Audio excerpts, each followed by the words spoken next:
नमस्कार। वि विदुष baton Facebook page में आप सभी का स्वागत है।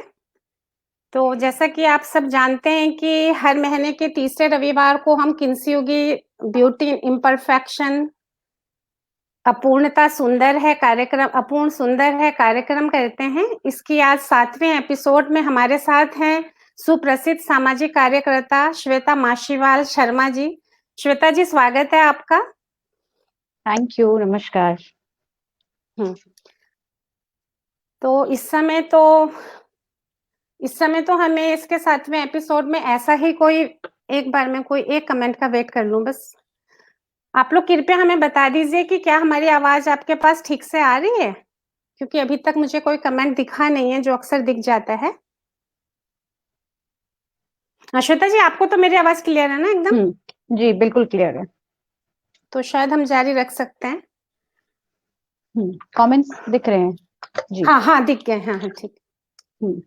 इस समय तो हम ऐसे एपिसोड में ऐसा ही एक व्यक्ति चाहिए था जो इस समय जो फैला हुआ अवसाद, एकदम आसन्न संकट है, इसे हम अवसाद कहाँ, एकदम आसन्न विपत्ति जो हमारे वर्तमान समय में है, इसके लिए कितने भी प्रयास करें तो कम ही पड़ेंगे। और हमें एक ऐसे ही व्यक्ति की तलाश थी जो कम से कम कुछ तो ऐसे समय पे कुछ उम्मीद दे सके। कुछ तो वैसे पता चला कि एक जो वत्सल फाउंडेशन है, जिसका मेन बेस नैनीताल रामनगर है, जहां से शुरू हुआ था और धीरे धीरे फैलते फैलते कुमाऊं क्षेत्र के कई एस्पेक्ट्स में ये काम करता है। तो जब कोविड का आउटब्रेक हुआ तो वत्सल फाउंडेशन उस चुनौती से निपटने के लिए भी नए तौर तरीके उन्होंने खोजे और उसमें काम में वो लग गए। तो वत्सल फाउंडेशन जो कि 2011 से काम कर रहा है, उसकी फाउंडर हैं श्वेता माशीवाल शर्मा जी। और हमें लगा कि इस समय हम उन गतिविधियों के बारे में भी जाने जो उन्होंने एक टेलीफोनिक लाइन शुरू की हुई है, कस्टमर केयर, ओपीडी, मतलब ऑनलाइन ऑफलाइन हर तरीके से डॉक्टर्स की टीम और कई अदर फील्ड्स में काम करने वालों की टीम लगातार इस चैलेंज से जूझने की कोशिश कर रही है। बल्कि श्वेता माशीवाल जी से मैं बात भी नहीं कर पाई हूँ एक बार, थोड़ी सी बात के अलावा सीधे हम यही बात कर रहे हैं क्योंकि इनके पास टाइम ही नहीं है। तो इस तरीके से मुझे लगा कि विदुष बैटन कम से कम ये भूमिका तो निभा ही सकता है कि ये जो काम कर रही हैं वो दर्शकों तक पहुंचे ज्यादा से ज्यादा, इनके पास जो अनुभव और जानकारियां हैं वो साझा हो, और आने वाला समय जितनी चुनौतियां लेके आने वाला है, इसमें इन हाथों की ज्यादा से ज्यादा जरूरत पड़ेगी जो मददगार बन के उभरे। तो हमें पता चलेगा कि अगर कोई काम करना चाहता है तो किन किन फील्ड्स में जरूरत है और क्या क्या किया जा सकता है। बाकी बहुत सारा परिचय मैंने पोस्ट में भी लिखा। श्वेता जी, इस बीच हमारे बहुत सारे अपने लोग साथ छोड़ के हमारा चले गए। हमारी अपनी टीचर फैटर्निटी से हमारे लेखक, हमारे आसपास परिचित, हमारे अपने, हमारे संबंधी, बहुत लोगों का इस महामारी के में देहांत हुआ है। तो मैं सोचती हूँ कि हम उनकी स्मृति को बहुत सादर सम्मान याद करते हुए हम आगे बढ़ेंगे।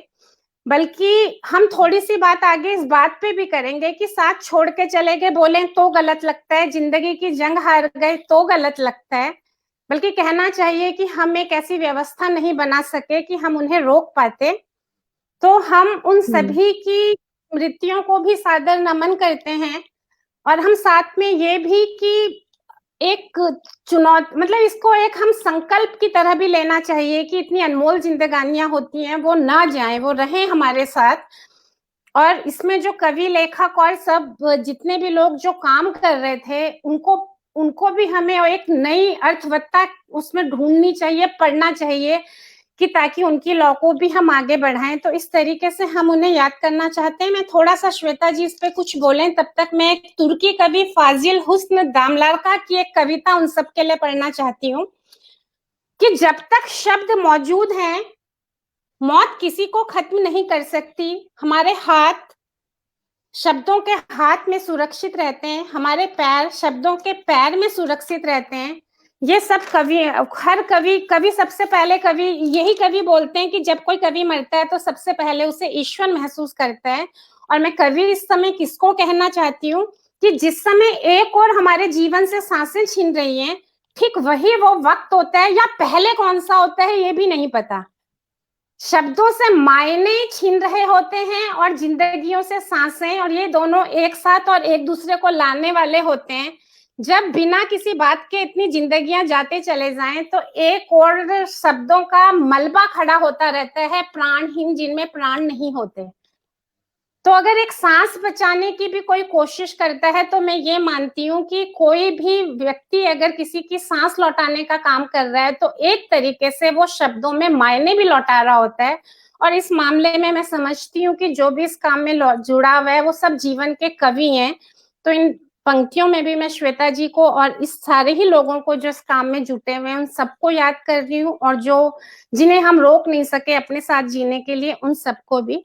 और इस पे श्वेता जी आप कुछ कहें? नहीं, देखिए, बहुत दुखद ये दौर है। अभी तो शायद अंदाजा भी नहीं है कितनों का साथ छूट गया है, क्योंकि एक गति से हम लोग सब आगे बढ़े जा रहे हैं। समय भी नहीं मिल पाता है किसी अपने को फोन करके, क्योंकि कई परिवारों में तो परिवार के परिवार चले गए हैं। तो अभी तक तो वो शब्द भी नहीं मिले हैं जहां आप लोगों को कंडोलेंस दे पाए, क्योंकि जैसे ही खबर आती है कि यहाँ ऐसे हो गया, मैं एक सामाजिक कार्यकर्ता के तौर पे कह रही हूँ, आपका परिवार बड़ा होता है, इतनी ही देर में एक कोई मैसेज करके बोलता है कि हम कोरोना की जंग से जीत गए हैं, तो दिन भर में कई बार ऊपर नीचे ये इमोशनल अपहीवल जो है चलता रहता है। तो जैसा कि मैंने आपसे कल भी यही बात कही थी, थोड़ी सी जो हमारी चर्चा हुई थी, कि अभी तो शायद हमें अंदाजा भी नहीं है कि हम किस घोर काल से गुजर रहे हैं। जब ये थमेगा कोरोना का काल, अपने आसपास जब हम देखेंगे, जब ये जंग कहीं ठहरेगी, तब शायद अंदाजा होगा कि कितना नुकसान हुआ है, और इमोशनल लेवल पर कितनी फैमिलीज में स्कार्स हो गए हैं, कितनी फैमिलीज टूट गई हैं, और समाज को कितना गहरा नुकसान हुआ है।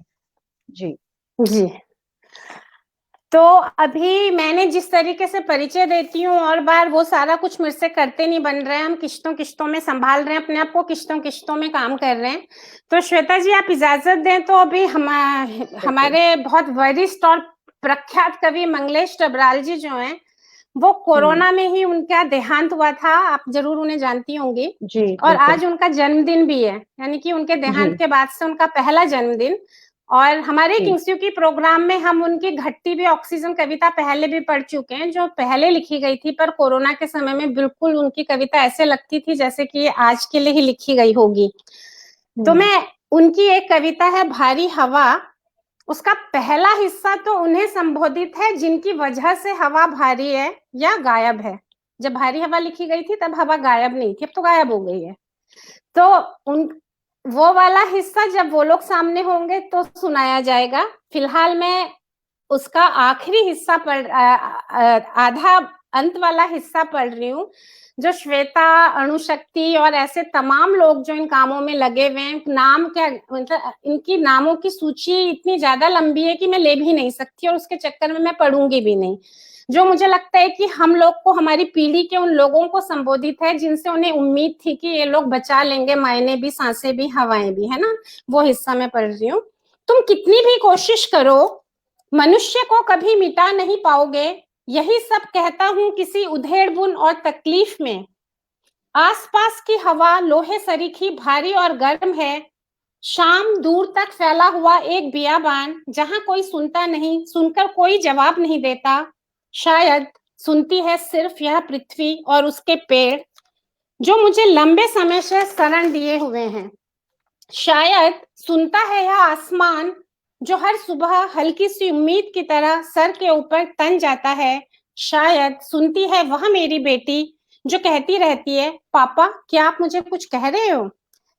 तो उन्होंने एक तरीके से सारी उम्मीदें अपनी उन बेटियों या उन पीढ़ी या उन लोगों या उन प्राणियों, उन संवेदनाओं के नाम टिकाई हुई है, जो सुनती हैं, जो किसी की सफरिंग सुन सकती हैं, जो किसी की पीड़ा सुन सकती हैं, और जो किसी के शब्द भी सुन सकते हैं। ये जो सुनना शब्द है ना, ये बहुत इंपॉर्टेंट है।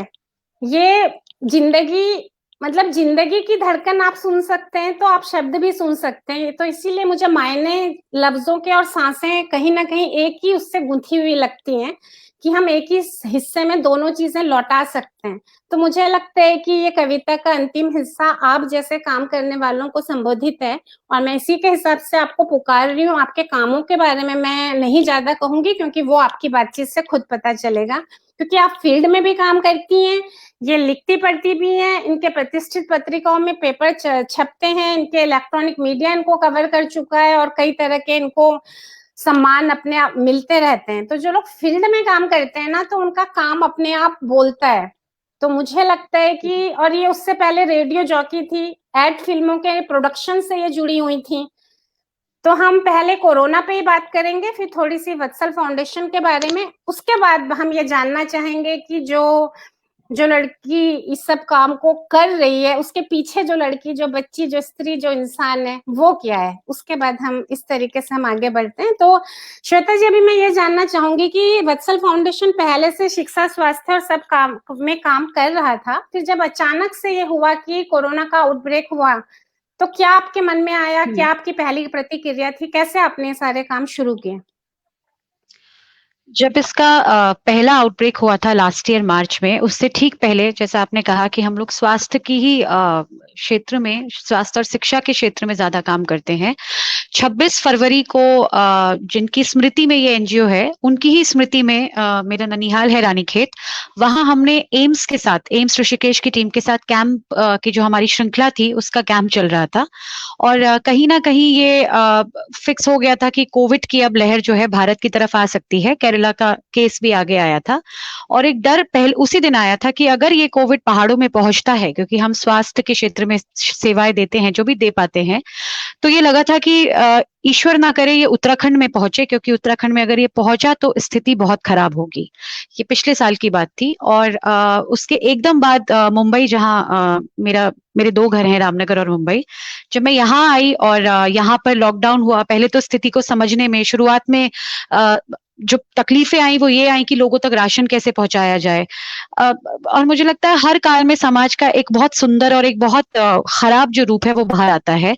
जिस तरह से याचक बना के लोगों को प्रस्तुत किया गया, सबसे ज्यादा पीड़ा उस बात से हुई। तो हम लोगों ने ये निर्णय लिया कि जो भी मदद होगी वो पिक्चरों के माध्यम से नहीं दिखाई जाएगी, लोगों को प्रेरित करने के और भी तरीके हैं। और फिर करते करते मुंबई के जो जिनको बोला जाता है, जो मुंबई एक बेहतर विकल्प की तलाश में आए थे, हमारे जो भाई बहन यहाँ थे, करीब करीब 12,000 की लिस्ट, क्योंकि 1 महीने तक तो उनको राशन पहुंचाया कई सारे संगठनों ने, अकेले मैं नहीं, और उनकी लिस्ट बनने लगी। और फिर जैसे ही घोषणा हुई श्रमिक स्पेशल ट्रेन की, तो ये कहा गया कि लोगों के अंदर उम्मीद जागी, लेकिन कुछ राजनीतिक टेक्निकल कारणों से वो ट्रेन नहीं चल पाई। बहुत लंबा संघर्ष था। इनफैक्ट आज ही के दिन 16 मई के दिन जब हम बात कर रहे हैं, पहली ट्रेन चली थी और 16 जून तक 4 ट्रेनों के क्रम में लोगों को भेजा गया था। आज जो हम स्थिति देख रहे हैं, ये एक ऐसे सेक्टर को, हर सेक्टर को कोविड ने अब घेरा है, अमीर कहें, मिडिल क्लास कहें। लेकिन जो पिछली वाली वेव थी, उसने शायद अपना मेडिकल के क्षेत्र में तो इतना भयावह रूप नहीं दिखाया था, लेकिन अगर सामाजिक दृष्टि से देखें तो हमें ये स्वीकारना होगा कि हम लोगों में से अधिकांश लोगों ने आंखें बंद कर ली थी, लेकिन कई परिवार टूटे, कईयों की आस टूटी। कई लोगों के फोन आते थे कि शादी का जेवर बेच देंगे, लेकिन किसी तरह से मुंबई से, दिल्ली से निकलवा दीजिए। जब मैं स्टेशन, रेलवे स्टेशन जाती थी ट्रेन के सेंड ऑफ पे, तो आप जानते हैं पहाड़ की संस्कृति में तुलसी का पौधा जरूर मानते हैं कि घर में रखिए, लगाइए। तो कई लोग थे जो अपनी माओ को लेकर तुलसी का पौधा लेकर, एक तरह से उन्होंने मुंबई के जो, या बड़े शहरों में रहने वाले जो सपने हैं, जो पलायनवादी लोग थे, जो बेहतर फ्यूचर की तलाश में आए थे, वो अपना सब कुछ समेट कर यहाँ से जा रहे थे। और कई कटे फटे हाथों की पिक्चर्स आती थी।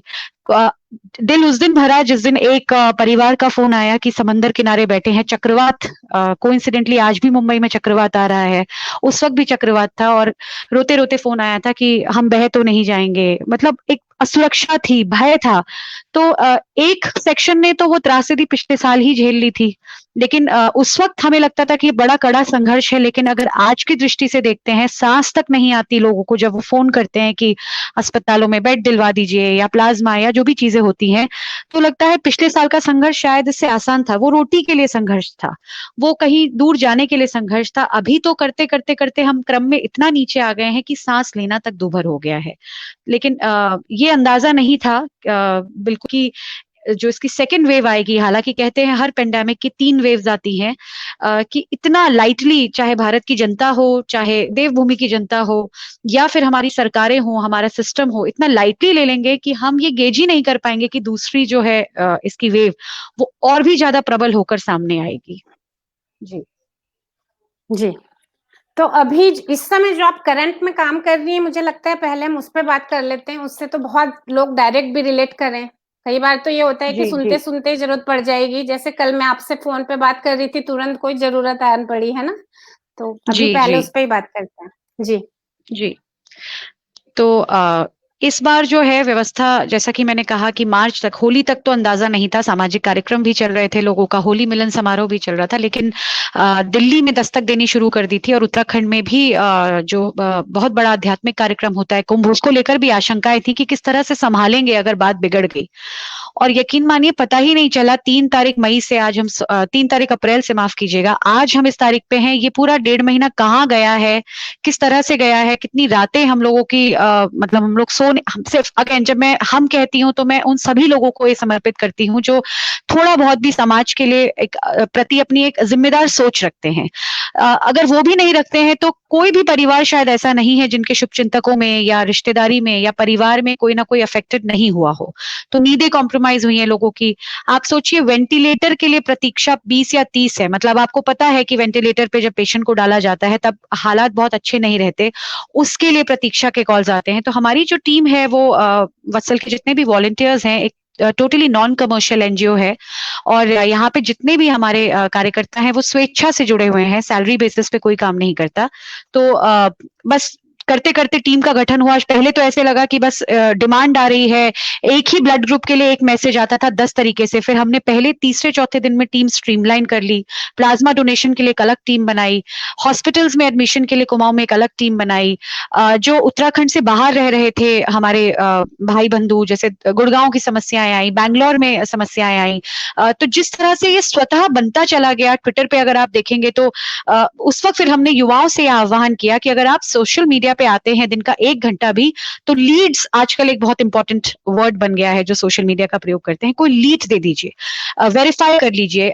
तो बेसिकली अगर मैं कहूँ तो एक समाज की जो बहुत अच्छी सोच होती है ना, परिवार की, जैसे ही किसी के घर में कोई आपदा आती है या कोई बीमार पड़ता है तो आपने देखा होता है सामान्य तौर पे क्या होता है कि आप फोन करके राय लेते हैं, कौन सा अस्पताल ठीक रहेगा, कौन सा डॉक्टर ठीक रहेगा, कोई एम्बुलेंस का इंतजाम कर रहा होता है, कोई दवाई का इंतजाम कर रहा होता है। तो समाज में जो एक मध्यम वर्ग का व्यक्ति एक दूसरे के लिए आगे आया, और हमने भी यही कहा, हम डॉक्टर्स नहीं हैं, हमारे पास प्लाज्मा बैंक नहीं है, सीमित संसाधन है, लेकिन एक परिवार की तरह अगर आपके परिवार पे विपत्ति आई है कोरोना की और ऐसा लग रहा है कि कुछ नहीं कर पा रहे हैं आप, तो हमारे पास जो इन्फॉर्मेशन है, एक तो उससे हम आपका समय बचाएंगे, जैसे हम आपको बताएंगे कहाँ अस्पताल में इस वक्त बिस्तर मिल सकता है, बेड मिल सकता है, और जल्द से जल्द आपके लिए वो करवाने की व्यवस्था करेंगे, क्योंकि 11 वर्ष का एक अनुभव रहा है, तो अधिकतर मेडिकल क्षेत्र के लोगों से पहचान है, तो स्पीड अप हो जाता है काम। तो विपत्ति के समय में एक परिवार की तरह खड़े होना, चाहे वो इमोशनल हौसले की बात हो, चाहे वो चीजों का इंतजामात हो, या फिर जब दुर्भाग्य से कुछ परिवारों में दुर्घटना हो ही जाती है, नहीं बचता परिवार वाला, तो उनका एक हौसला वर्धन की बात हो, या उस वक्त उनको समझ नहीं आता किस तरह से क्रिमेशन होगा, उनको लॉ को समझाते हुए कि इस वक्त आपको क्रिमेशन एक प्रोटोकॉल के तहत करना होगा। कई सारी बारीक पहलू हैं जिस पर हमारी टीम जो है निस्वार्थ भाव से, और मैं गर्व महसूस करती हूँ कि मैं टीम का रिप्रेजेंटेशन जरूर कर रही हूँ, लेकिन इस टीम में अगर जितने भी हमारे भाई हैं, हमारी बहनें हैं, जितने भी बच्चे हैं, युवा पीढ़ी है, एक एक व्यक्ति के कंट्रीब्यूशन से जो है वत्सल की टीम बनती है, और ये उन्हीं लोगों का हौसला है। कई बार हम लोग भी थक जाते हैं, टूट जाते हैं, लेकिन फिर एक दूसरे को बैकअप करते हैं।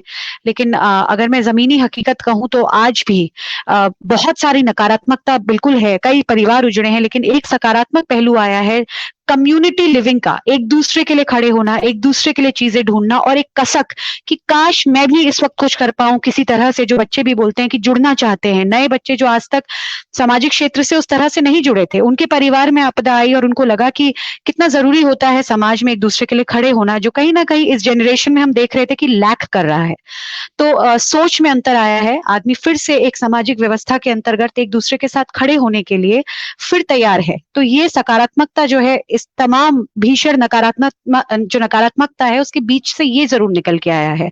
क्योंकि कई लोगों ने मुझसे कहा कि अब समझ में आता है आप क्यों लिखती थी मेडिकल व्यवस्थाओं के बारे में, क्यों इतना क्रोध आता था आपको जब हम राजनीति के बारे में लिखते थे या कुछ भी, वो अब एसोसिएट कर पा रहे हैं। तो ये एक डेफिनेटली सकारात्मक पहलू है पूरी चीज का, अगर हम आज बीइंग पॉजिटिव की बात करें, क्योंकि आपने अच्छे कॉन्सेप्ट को उठाया है, टूटे हुए में रोशनी का जो कॉन्सेप्ट है, तो हमको यहाँ से भी सिल्वर लाइनिंग निकालनी होगी, हमें यहाँ से भी पॉजिटिव पहलू निकालना होगा, और इस क्रम में ये जो जीवन संग्राम है इसमें आगे बढ़ना होगा। जी जी। थोड़ी सी बातें हम स्पेसिफिक भी कर लें कि आप जैसे कि एक तो आपकी वो लाइन है, टेलीफोनिक लाइन जो काम करती है, एक आपने मुझे बताया था कि प्रिवेंशन फ्रॉम डिटोरिएशन में आप काम कर रही हैं।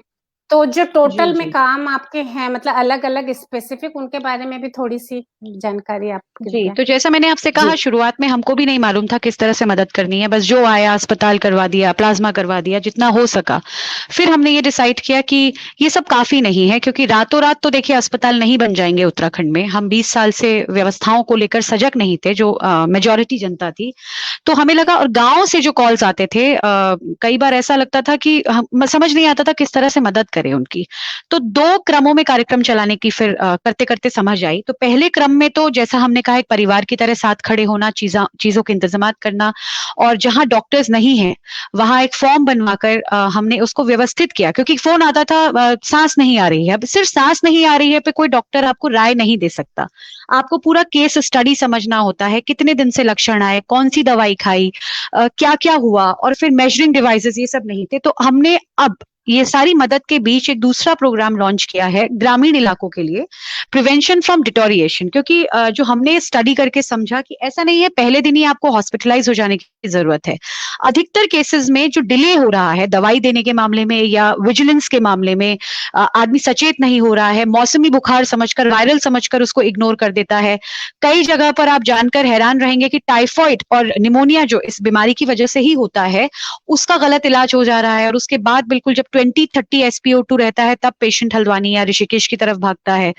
तो ये सारी चीजों में हमें 2 चीजें समझ में आई। एक तो अवेयरनेस की बहुत कमी है, लोगों को अभी भी नहीं पता है कोविड दरअसल बीमारी क्या है और इसका रोकथाम किस तरह से किया जा सकता है। तो बहुत पॉजिटिव बात यह है कि पहले दिन से ही अगर आप सजग हो जाएंगे तो बहुत हद तक आपका अस्पताल तक जाना भी टल सकता है। तो इस कार्यक्रम को ध्यान में रखते हुए हमने अपने लिमिटेड संसाधन जो थे, वहां से हमने ऑक्सीमीटर, थर्मोमीटर और भाप लेने वाली मशीन जो होती है, क्योंकि गांव में चूल्हे वगैरह पे काम करती है महिलाएं, ये सब कुछ है, इस सब की व्यवस्था की। हमारे पैनल के डॉक्टर्स से हमने बात की कि अगर हम एक फॉर्म भरवा के देते हैं, केस समरी बना के देते हैं हर पेशेंट की, तो उनसे, ये कार्यक्रम तो चालू ही हो गया था पहले, डॉक्टर्स उनको राय देते हैं कि अब आपको क्या करना चाहिए। या जैसे एक बहुत इंपॉर्टेंट पहलू है, अगर आप मधुमेह के या हृदय के या किसी भी ऐसी बीमारी से हैं, को एग्जिस्टिंग कोई बीमारी है, तो दवाई एकदम से ना लें। कैंसर पेशेंट्स के लिए जैसे स्टेरॉइड बिल्कुल मना है, तो बस क्योंकि प्रचलन में है और आपने वो दवाई खा ली, क्योंकि आजकल मैं देख रही हूँ सोशल मीडिया पे एक कोविड प्रोटोकॉल का एक प्रिस्क्रिप्शन है जो चल रहा है, और लोग प्रिवेंशन में भी उन दवाइयों को खा रहे हैं। तो हमें लगा ये नेग्लिजेंस को हम जागरूक नागरिक होने के नाते रोकें। अगर कहीं पर भी किसी का कैसा भी सवाल हो, क्योंकि कई बार मेंटली आपको लगता है बीमार है और जरूरी नहीं है आपके अंदर सिम्टम्स हो, डर का भी माहौल है, वहां पर भी डॉक्टर हमारे राय देते हैं कि आपको घबराने की आवश्यकता नहीं है। हाँ, आमतौर पर लोगों से आजकल कहा जा रहा है कि मौसम बदल रहा है, पहाड़ों में ओलावृष्टि हो रही है, तो आप गर्म पानी पीते रहिए, काढ़ा पीते रहिए, भाप लेते रहिए, और अगर पहला ही सिम्टम आता है तो आप पैरासिटामोल से शुरू कीजिए और फिर आइवरमेक्टिन और ये जितनी तमाम दवाइयां हैं, लेकिन चिकित्सीय देखरेख में लीजिए। इससे तो एक पेशेंट को ये भरोसा बैठता है कि मैं किसी डॉक्टर की निगरानी में हूँ। टेलीफोनिकली लास्ट ईयर भी हमने ये किया था, क्योंकि लास्ट ईयर हॉस्पिटल्स बंद थे, ओटीज बंद थे, हालांकि संख्या कम थी, तो हमने जिन लोगों के पेशेंट्स का दिल्ली में या ऋषिकेश में नंबर लगा हुआ था, वो नहीं जा पा रहे थे, तो हमारे पैनल के जिसमें अधिकतर डॉक्टर एम्स ऋषिकेश के हैं, वो राय देते थे कि अब आप क्या करें, या आपको तुरंत ही निकल जाना चाहिए जहां आप इलाज करा रहे थे, या घर पे करना चाहिए मैनेजमेंट।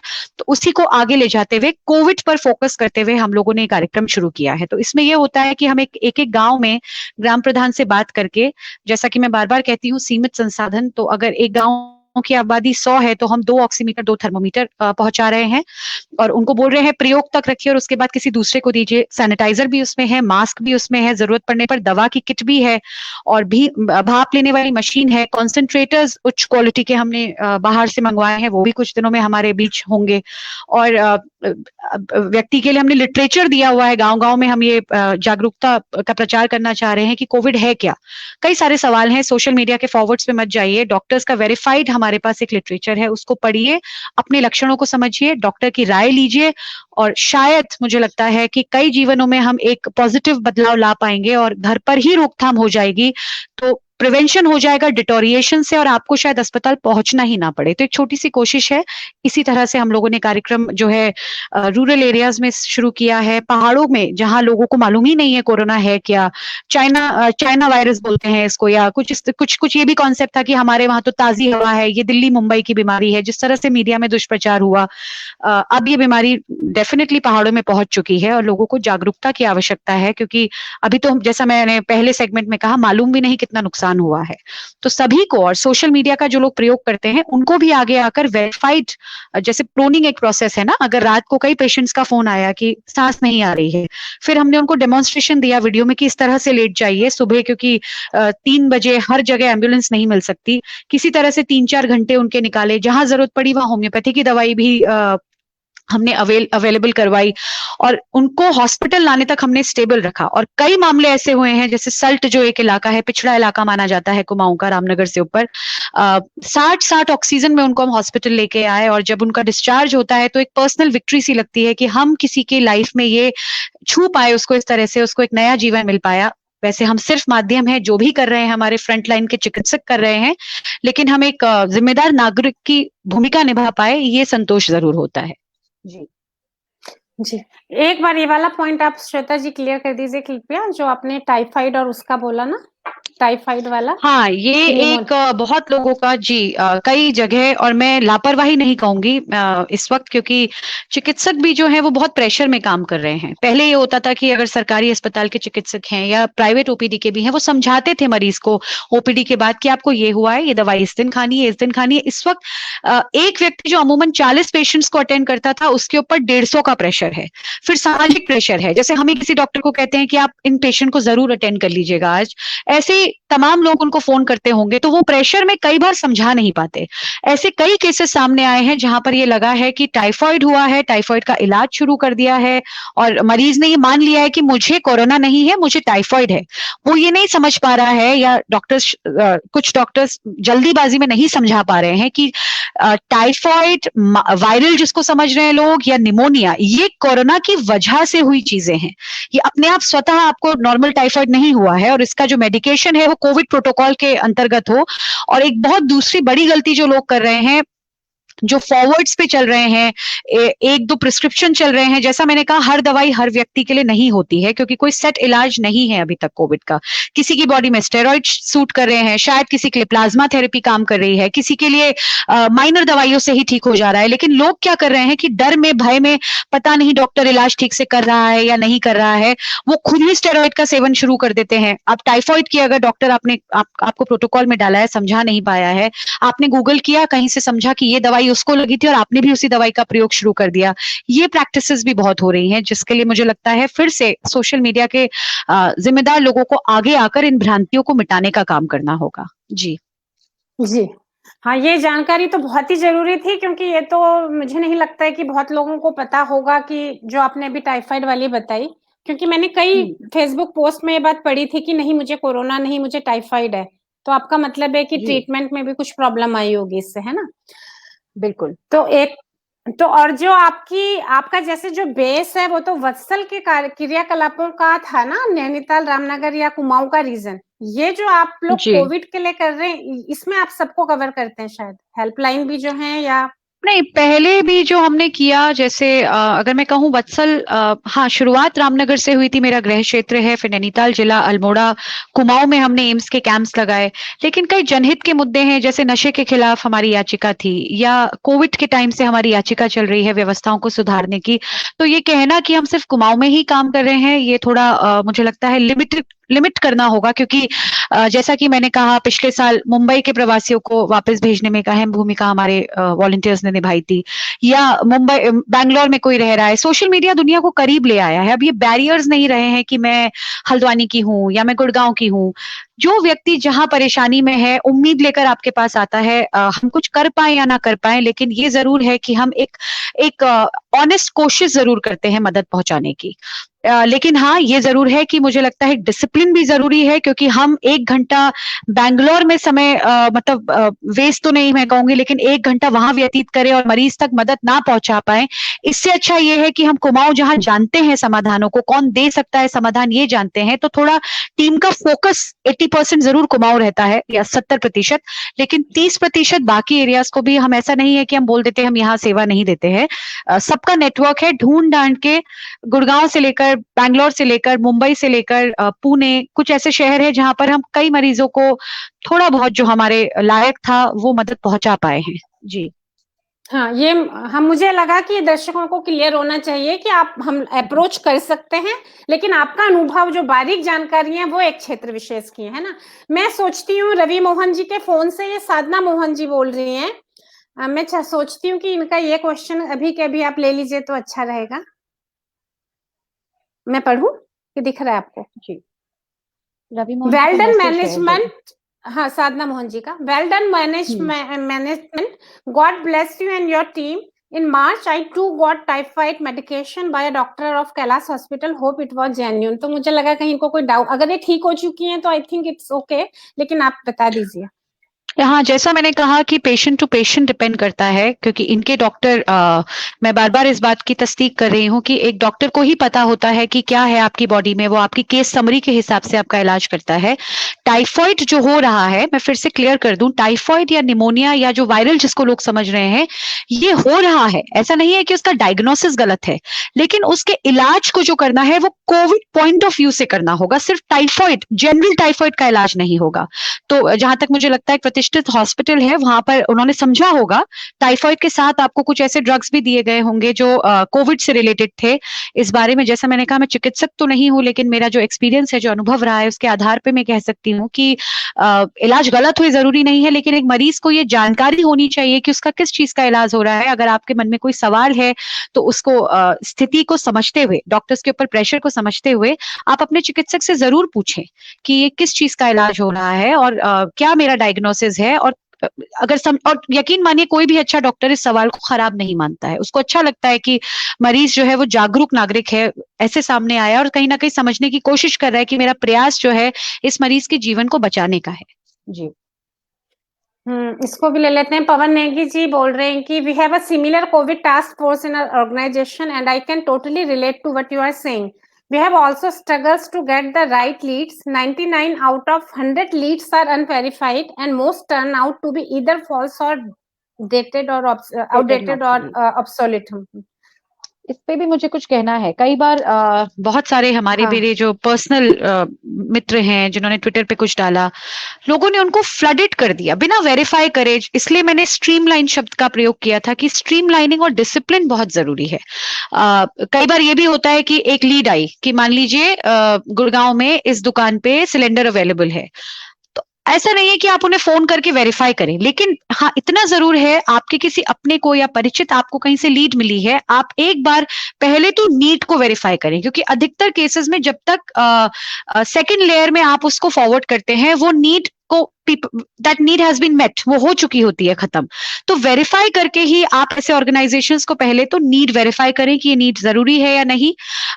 उसके बाद जो सप्लायर हैं किसी भी चीज के, दवाई के, हॉस्पिटल के, वहां से वो कीजिए। तो मैंने कहा जिम्मेदारी के साथ, सिर्फ ये नहीं है कि हम मदद के लिए कूद पड़े, बस हमने इधर की इन्फॉर्मेशन उधर दे दी, क्योंकि कई सारे बच्चे मैं देख रही हूँ, हालांकि बहुत अच्छी प्रेरणा है कि आप ये मदद कर रहे हैं, लेकिन थोड़ा सा उस क्रम में आगे बढ़ते हुए, उसको बेटर करते हुए, वेरीफाइड लीड से ही आप लोगों को जो है वो इंफॉर्मेशन पहुंचाएं। इससे समय बचता है, टीम का भी, मरीज का भी, और कहीं ना कहीं जो वेंडर है जो दिन में 85 कॉल ऐसी लेते हैं, और उन्होंने अब अधिकतर लोगों ने डाल दिया है कि फोन ना करें, व्हाट्सएप करें। हमने भी ये चीज डाल दी है। होता क्या है कि जैसे हमारी टीम काम करती है टाइपिंग उस पे, क्योंकि एकदम से आया है, तो मैं ये नहीं कहूंगी कि कोई बहुत ज्यादा ऑर्गेनाइज कोई हो पाया है। व्हाट्सएप पे मान लीजिए आपने पेशेंट का नाम दिया कि for example mister ABC blood B positive, अब वो फीड हो गया। आप स्क्रीनशॉट भेज के आपको लगता है कि आप कोशिश करेंगे, मैं आपको भी अभी भी मैसेज दिखाती हूँ, मैं हमेशा कहती हूँ टाइप करके भेजिए, ताकि अगर कोई और पूछे तो मैं सर्च में डालूं और मैं बताऊं इन एबीसी का बी पॉजिटिव का हो चुका है या अभी नहीं मिला है, या फॉलो अप्स के जो कॉल आते हैं, इस तरह से इजी हो जाता है। लोग क्या करते हैं, बस स्क्रीनशॉट लिया और आज ही सुबह एक फोन आया था कि मैम ये पॉजिटिव चाहिए। मैंने कहा पेशेंट का नाम बताइए। नहीं वो तो नहीं पता, बस चाहिए है। मैंने कहा आई यू कंफर्म कि आपके पेशेंट को चाहिए है? नहीं पेशेंट मेरा नहीं है, मैंने कहीं पढ़ा तो मुझे लगा आप मदद कर पाएंगी। मैं उनके जज्बे को सलाम करती हूँ, लेकिन आप सोचिए कि दिन में अगर ऐसे 250-300 कॉल से टीम जगल करती है, तो अगर मरीज का नाम आप मुझे बताएं तो मैं आपको होल्ड पे डाल के 2 मिनट में बता सकती हूँ कि ये मरीज लिस्टेड है, अगर नहीं है तो हम उनको लिस्टिंग करते हैं, और अगर लिस्टेड है तो इस जैसे 15 दिन पुरानी रिक्वेस्ट है, पुरानी रिक्वेस्ट घूम घूम के आती है, तो थोड़ा सा मुझे लगता है व्यवस्थित होकर कार्य करना भी बहुत जरूरी है। जी हाँ, वो उसमें काफी सारी लैकिंग्स हैं, इसीलिए आपके लिए जो वो आ रहे हैं कॉम्प्लीमेंट्स और शाबाशियां तो बहुत आ रही हैं, वो मैंने आपको नहीं दिखाई, मैंने आपको वही दिखाया जिसमें अभी इंटरवेन करने की जरूरत थी, क्योंकि वो आप हम बाद में देख लेंगे उसे, या आपको भी पास जब टाइम होगा। तो फिर इस ऐसी एक आध चैलेंज, और अभी एक बात बार बार उठ रही है कि ऑक्सीजन की जो कमी से हो रहा है वो तो सबको पता है ना, लेकिन अभी सुनने में आ रहा है कि मेडिकल ऑक्सीजन की बजाय जो इंडस्ट्रियल ऑक्सीजन जो यूज हुई है उससे कई तरह की दिक्कतें आ रही हैं, तो वो कोई आपने कुछ ऐसा कोई केस फेस किया हो? हाँ, देखिए बहुत सारे केसेस में आप देख रहे हैं कि ब्लैक फंगस को लेकर हो या कई सारी चीजें ऐसी उठ के आ रही हैं, और एक बहुत जैसा मैंने कहा कि सबसे बड़ी कमी ये लगती है कि आज तक जो जागे नहीं थे, कमी नहीं कहूंगी, अच्छाई कहूंगी, जो जागे नहीं थे वो जाग के कार्य कर रहे हैं। थोड़ा समय तो लगता है मेडिकल टर्म्स को समझने में और बारीकियों को समझने में, तो जहां युवा जुड़ा हुआ है, थोड़ा डर भी लगता है कि देखिए ये वो वाली मदद नहीं है कि आपने मजदूरों को राशन पहुंचा दिया जैसे पिछले साल हुआ था। ये मदद जो है थोड़ी सेंसिटिव मदद है, आपको थोड़ा जिम्मेदार होकर ही मदद देने का जो मादा उठाना चाहिए, क्योंकि आप किसी के जीवन के लिए जिम्मेदार हो सकते हैं। एक गलत स्टेप कहीं ना कहीं आपको गलत, जैसे इंडस्ट्रियल ऑक्सीजन, अगर पहले ऑक्सीजन से शुरू करते हैं, ऑक्सीजन जो आप देते हैं घर में, कई पेशेंट्स पुराने होते हैं, सीओपीडी है, लंग फेलियर है, लंग कैंसर है, तो डॉक्टर्स एक पॉइंट के बाद बोलते हैं आप इनको 1 महीने तक घर पे ही ऑक्सीजन पे रखिए। कई पेशेंट्स ऐसे हमारे पहले भी रहे हैं। उसमें बहुत जिम्मेदारी के साथ एक फ्लो मीटर होता है, एक रेगुलेटर लगा होता है, क्योंकि अगर आपने ज्यादा ऑक्सीजन दे दी, जरूरत से ज्यादा, तो वो कहीं ना कहीं दिमाग में क्लॉट कर सकती है, कई सारे उसके कॉम्प्लिकेशंस हो सकते हैं। इस वक्त लोगों को बस लगा ऑक्सीजन इलाज है, चलिए ऑक्सीजन का अरेंजमेंट करते हैं और पेशेंट को ही ऑक्सीजन दे देते हैं। घरों में लोग प्रयोग करने लगे, जो कि एक खतरनाक स्थिति थी। दूसरी स्थिति, ऑक्सीजन तो प्योर है, लेकिन जिस पात्र में वो आ रही है वो कितना प्योर है। अगर आप एक साफ पानी लेंगे, और ये मैं एक डॉक्टर को कोट कर रही हूँ जिनको मैंने अपने एक इंटरव्यू में पूछा था, ये पानी साफ है, ये इस ग्लास में अगर मैं पीऊंगी साफ तो ये पानी साफ रहेगा। यही शुद्ध जल अगर मैं एक गलत गंदे कंटेनर के माध्यम से पीऊं तो मुझे कंटेमिनेशन हो सकता है। तो मेडिकल ऑक्सीजन जो होते हैं उसके कई मानक होते हैं, उसको तोड़कर अगर हम इंडस्ट्रियल ऑक्सीजन, इंडस्ट्रियल सिलेंडर्स पे जो कई बार उस स्थिति में नहीं होते हैं, और फ्लो मीटर्स और इन सब की भी कमी आई बाजार में, क्योंकि एकदम से डिमांड उठी, तो लोगों ने क्या किया, कई जगह तो ऐसे फोन आए, क्या हम ये कर सकते हैं कि घड़ी वाले के पास एक वो होता है गैस मापने का, उसको लगा दें और ऑक्सीजन दे दें। थोड़ा डर भी लगा, अगर मैं फ्रैंकली कहूं, कि ये बस बातें आ रही हैं कि इस ऑक्सीजन में इलाज है, लेकिन उसका एक प्रोटोकॉल है। ऑक्सीजन तो बहुत दूर की बात है, स्टेरॉइड में इलाज है, वो भी आपके शरीर के लिए जरूरी है या नहीं, ये भी जानना बहुत जरूरी है। तो चिकित्सीय देखरेख जो इग्नोर हो गई है पूरे प्रोसेस में, ये थोड़ी सी भयावह स्थिति है। तो ऑक्सीजन को लेके आप जान रहे हो, आप जैसे और पैनी नजर बनाए रखना। कल मुंबई की एक रिपोर्ट थी, आज का एक कोई व्यक्ति थे जिनके हाथ में नीले से निशान पड़ गए थे, थ्रोम्बोसिस जैसे कहते हैं ना, जब ग्लूकोज वगैरह देते हैं तो नील पड़ जाती है हाथ में, इस तरह के निशान पड़े। और कूडोस टू द डॉक्टर, आज नई चीज सामने आई है कि कोविड का एक लक्षण ये भी हो सकता है नील और ये सब पढ़ना। ये शायद अभी बहुत लोग को जानकारी नहीं होगी, क्योंकि आप गूगल पे जाते हैं, उन्हीं के बारे में रिसर्च करते हैं, तो ऐसी न्यूज आपके फीड में पहले आ जाती है। तो ये तमाम सिम्टम्स को समझना और अपने सिम्टम को लेकर सजग रहना। कई बार हमने कहा ना कि बहुत लापरवाही हो जाती है समझने में। तो अभी तो हम पहले फेज में वायरल फीवर और कोविड में ही डिफ्रेंसिएशन कर रहे हैं। आगे के जो ये सब सिम्टम्स हैं, इनको समझाने की जिम्मेदारी युवा लोगों की है, जो पढ़कर वेरीफाइड तरीके से करें। जैसे आपको अगर ऑक्सीजन से किसी की मदद करनी है, तो ये नहीं है कि आपने 50 सिलेंडर खरीदे और लोगों की मदद आप करने लगे। आपको पहले समझना होगा ऑक्सीजन को किस तरह से दिया जाता है, किसी ट्रेनर से बात करनी होगी। किसी के घर अगर आप आप सिलेंडर पहुंचा रहे हैं, तो आप एक टेक्निकल, आप बस इतना पूछ के सुनिश्चित कर लीजिए कि आई होप आपके पास हमने सिलेंडर पहुंचाया, लेकिन आपके पास एक टेक्निकल बंदा है जो एक गाइड कर पाए कि किस तरह से ऑक्सीजन दी जाती है। तो ये तमाम बातें हैं जो एडमिनिस्टर करते वक्त केयर मॉन्गर्स, यानी कि जो कोशिश कर रहे हैं समाज में मदद करने की, उनको भी जिम्मेदारी के साथ पूरा करना चाहिए, नहीं तो कई कॉम्प्लिकेशंस हो सकते हैं। जैसे ब्लैक फंगस का बोल रहे हैं, इसका रिलेशनशिप है हार्ट में क्लॉट का। रोहित सरदाना जी की जो मौत हुई वो एक रिकवर करते करते हार्ट अटैक से हुई, क्लॉट तो नहीं बन रहा है किसी इलाज से। ब्लैक फंगस की सच्चाई तो बहुत ज्यादा ग्रेव है कि आंखें निकालनी पड़ रही है, वाराणसी के केसेस में तो जबड़ा तक निकाला है और बहुत दर्द होता है उस प्रोसेस में।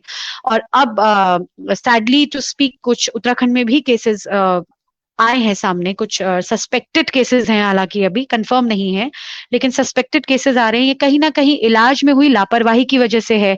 तीसरी, सेप्टिसीमिया, कई पेशेंट्स के सामने सेप्टिसीमिया जो होता है अंदर इंटरनल इन्फेक्शन से जो ऑर्गन फेलियर होने लगता है, क्योंकि हाइजीन कॉम्प्रोमाइज हो गया है कई अस्पतालों में। तो जो भी स्थिति है वार्ड लाइक कंडीशन है, लेकिन एक मेडिकल वॉर है, ये हमको समझना होगा। टेक्निकलिटीज में कम से कम कॉम्प्रोमाइज करके हमको आगे बढ़ना होगा। जी। तो इसका मतलब ये भी है कि आपको तो कहीं ना कहीं 2011 से कुछ इन क्रियाकलापों का एक अनुभव था जो आप काम कर रही हैं, पर जैसे हम लोग कोई बहुत सारे लोग हैं, हम घबरा के मदद करने दौड़ पड़ते हैं फेसबुक में बिना किसी तैयारी के, तो इसमें बहुत बार मदद भी हो रही होगी पर बहुत बार कुछ गड़बड़ भी हो रही होगी शायद ना। जी हाँ, बस इसमें यही है, जैसा मैंने कहा, मदद जरूर करिए लेकिन थोड़ा सा वेरीफाई कर लीजिए किसी से। और ये बदलाव भी आने लगा है, मैंने भी 1-2 लाइव में बात कही तो लोग पूछते हैं अब, जैसे कि एक बात सामने आई कि प्लाज्मा, कोई भी महिला अगर किसी भी कभी भी प्रेग्नेंट रही हो तो वो प्लाज्मा डोनेट नहीं कर सकती। तो कई महिलाएं सामने आई जिन्होंने कहा कि मैं 3 महीने पहले मेरा बच्चा हुआ था पर मुझे कोविड हुआ था और मैं प्लाज्मा डोनेट करना चाहती हूँ। तो अब लोग पूछने लगे हैं, उनको लगता है हमको थोड़ी जानकारी है, तो कई युवा लोग जो है पूछते हैं कि पहले दीदी आपसे एक बार कंफर्म करना था।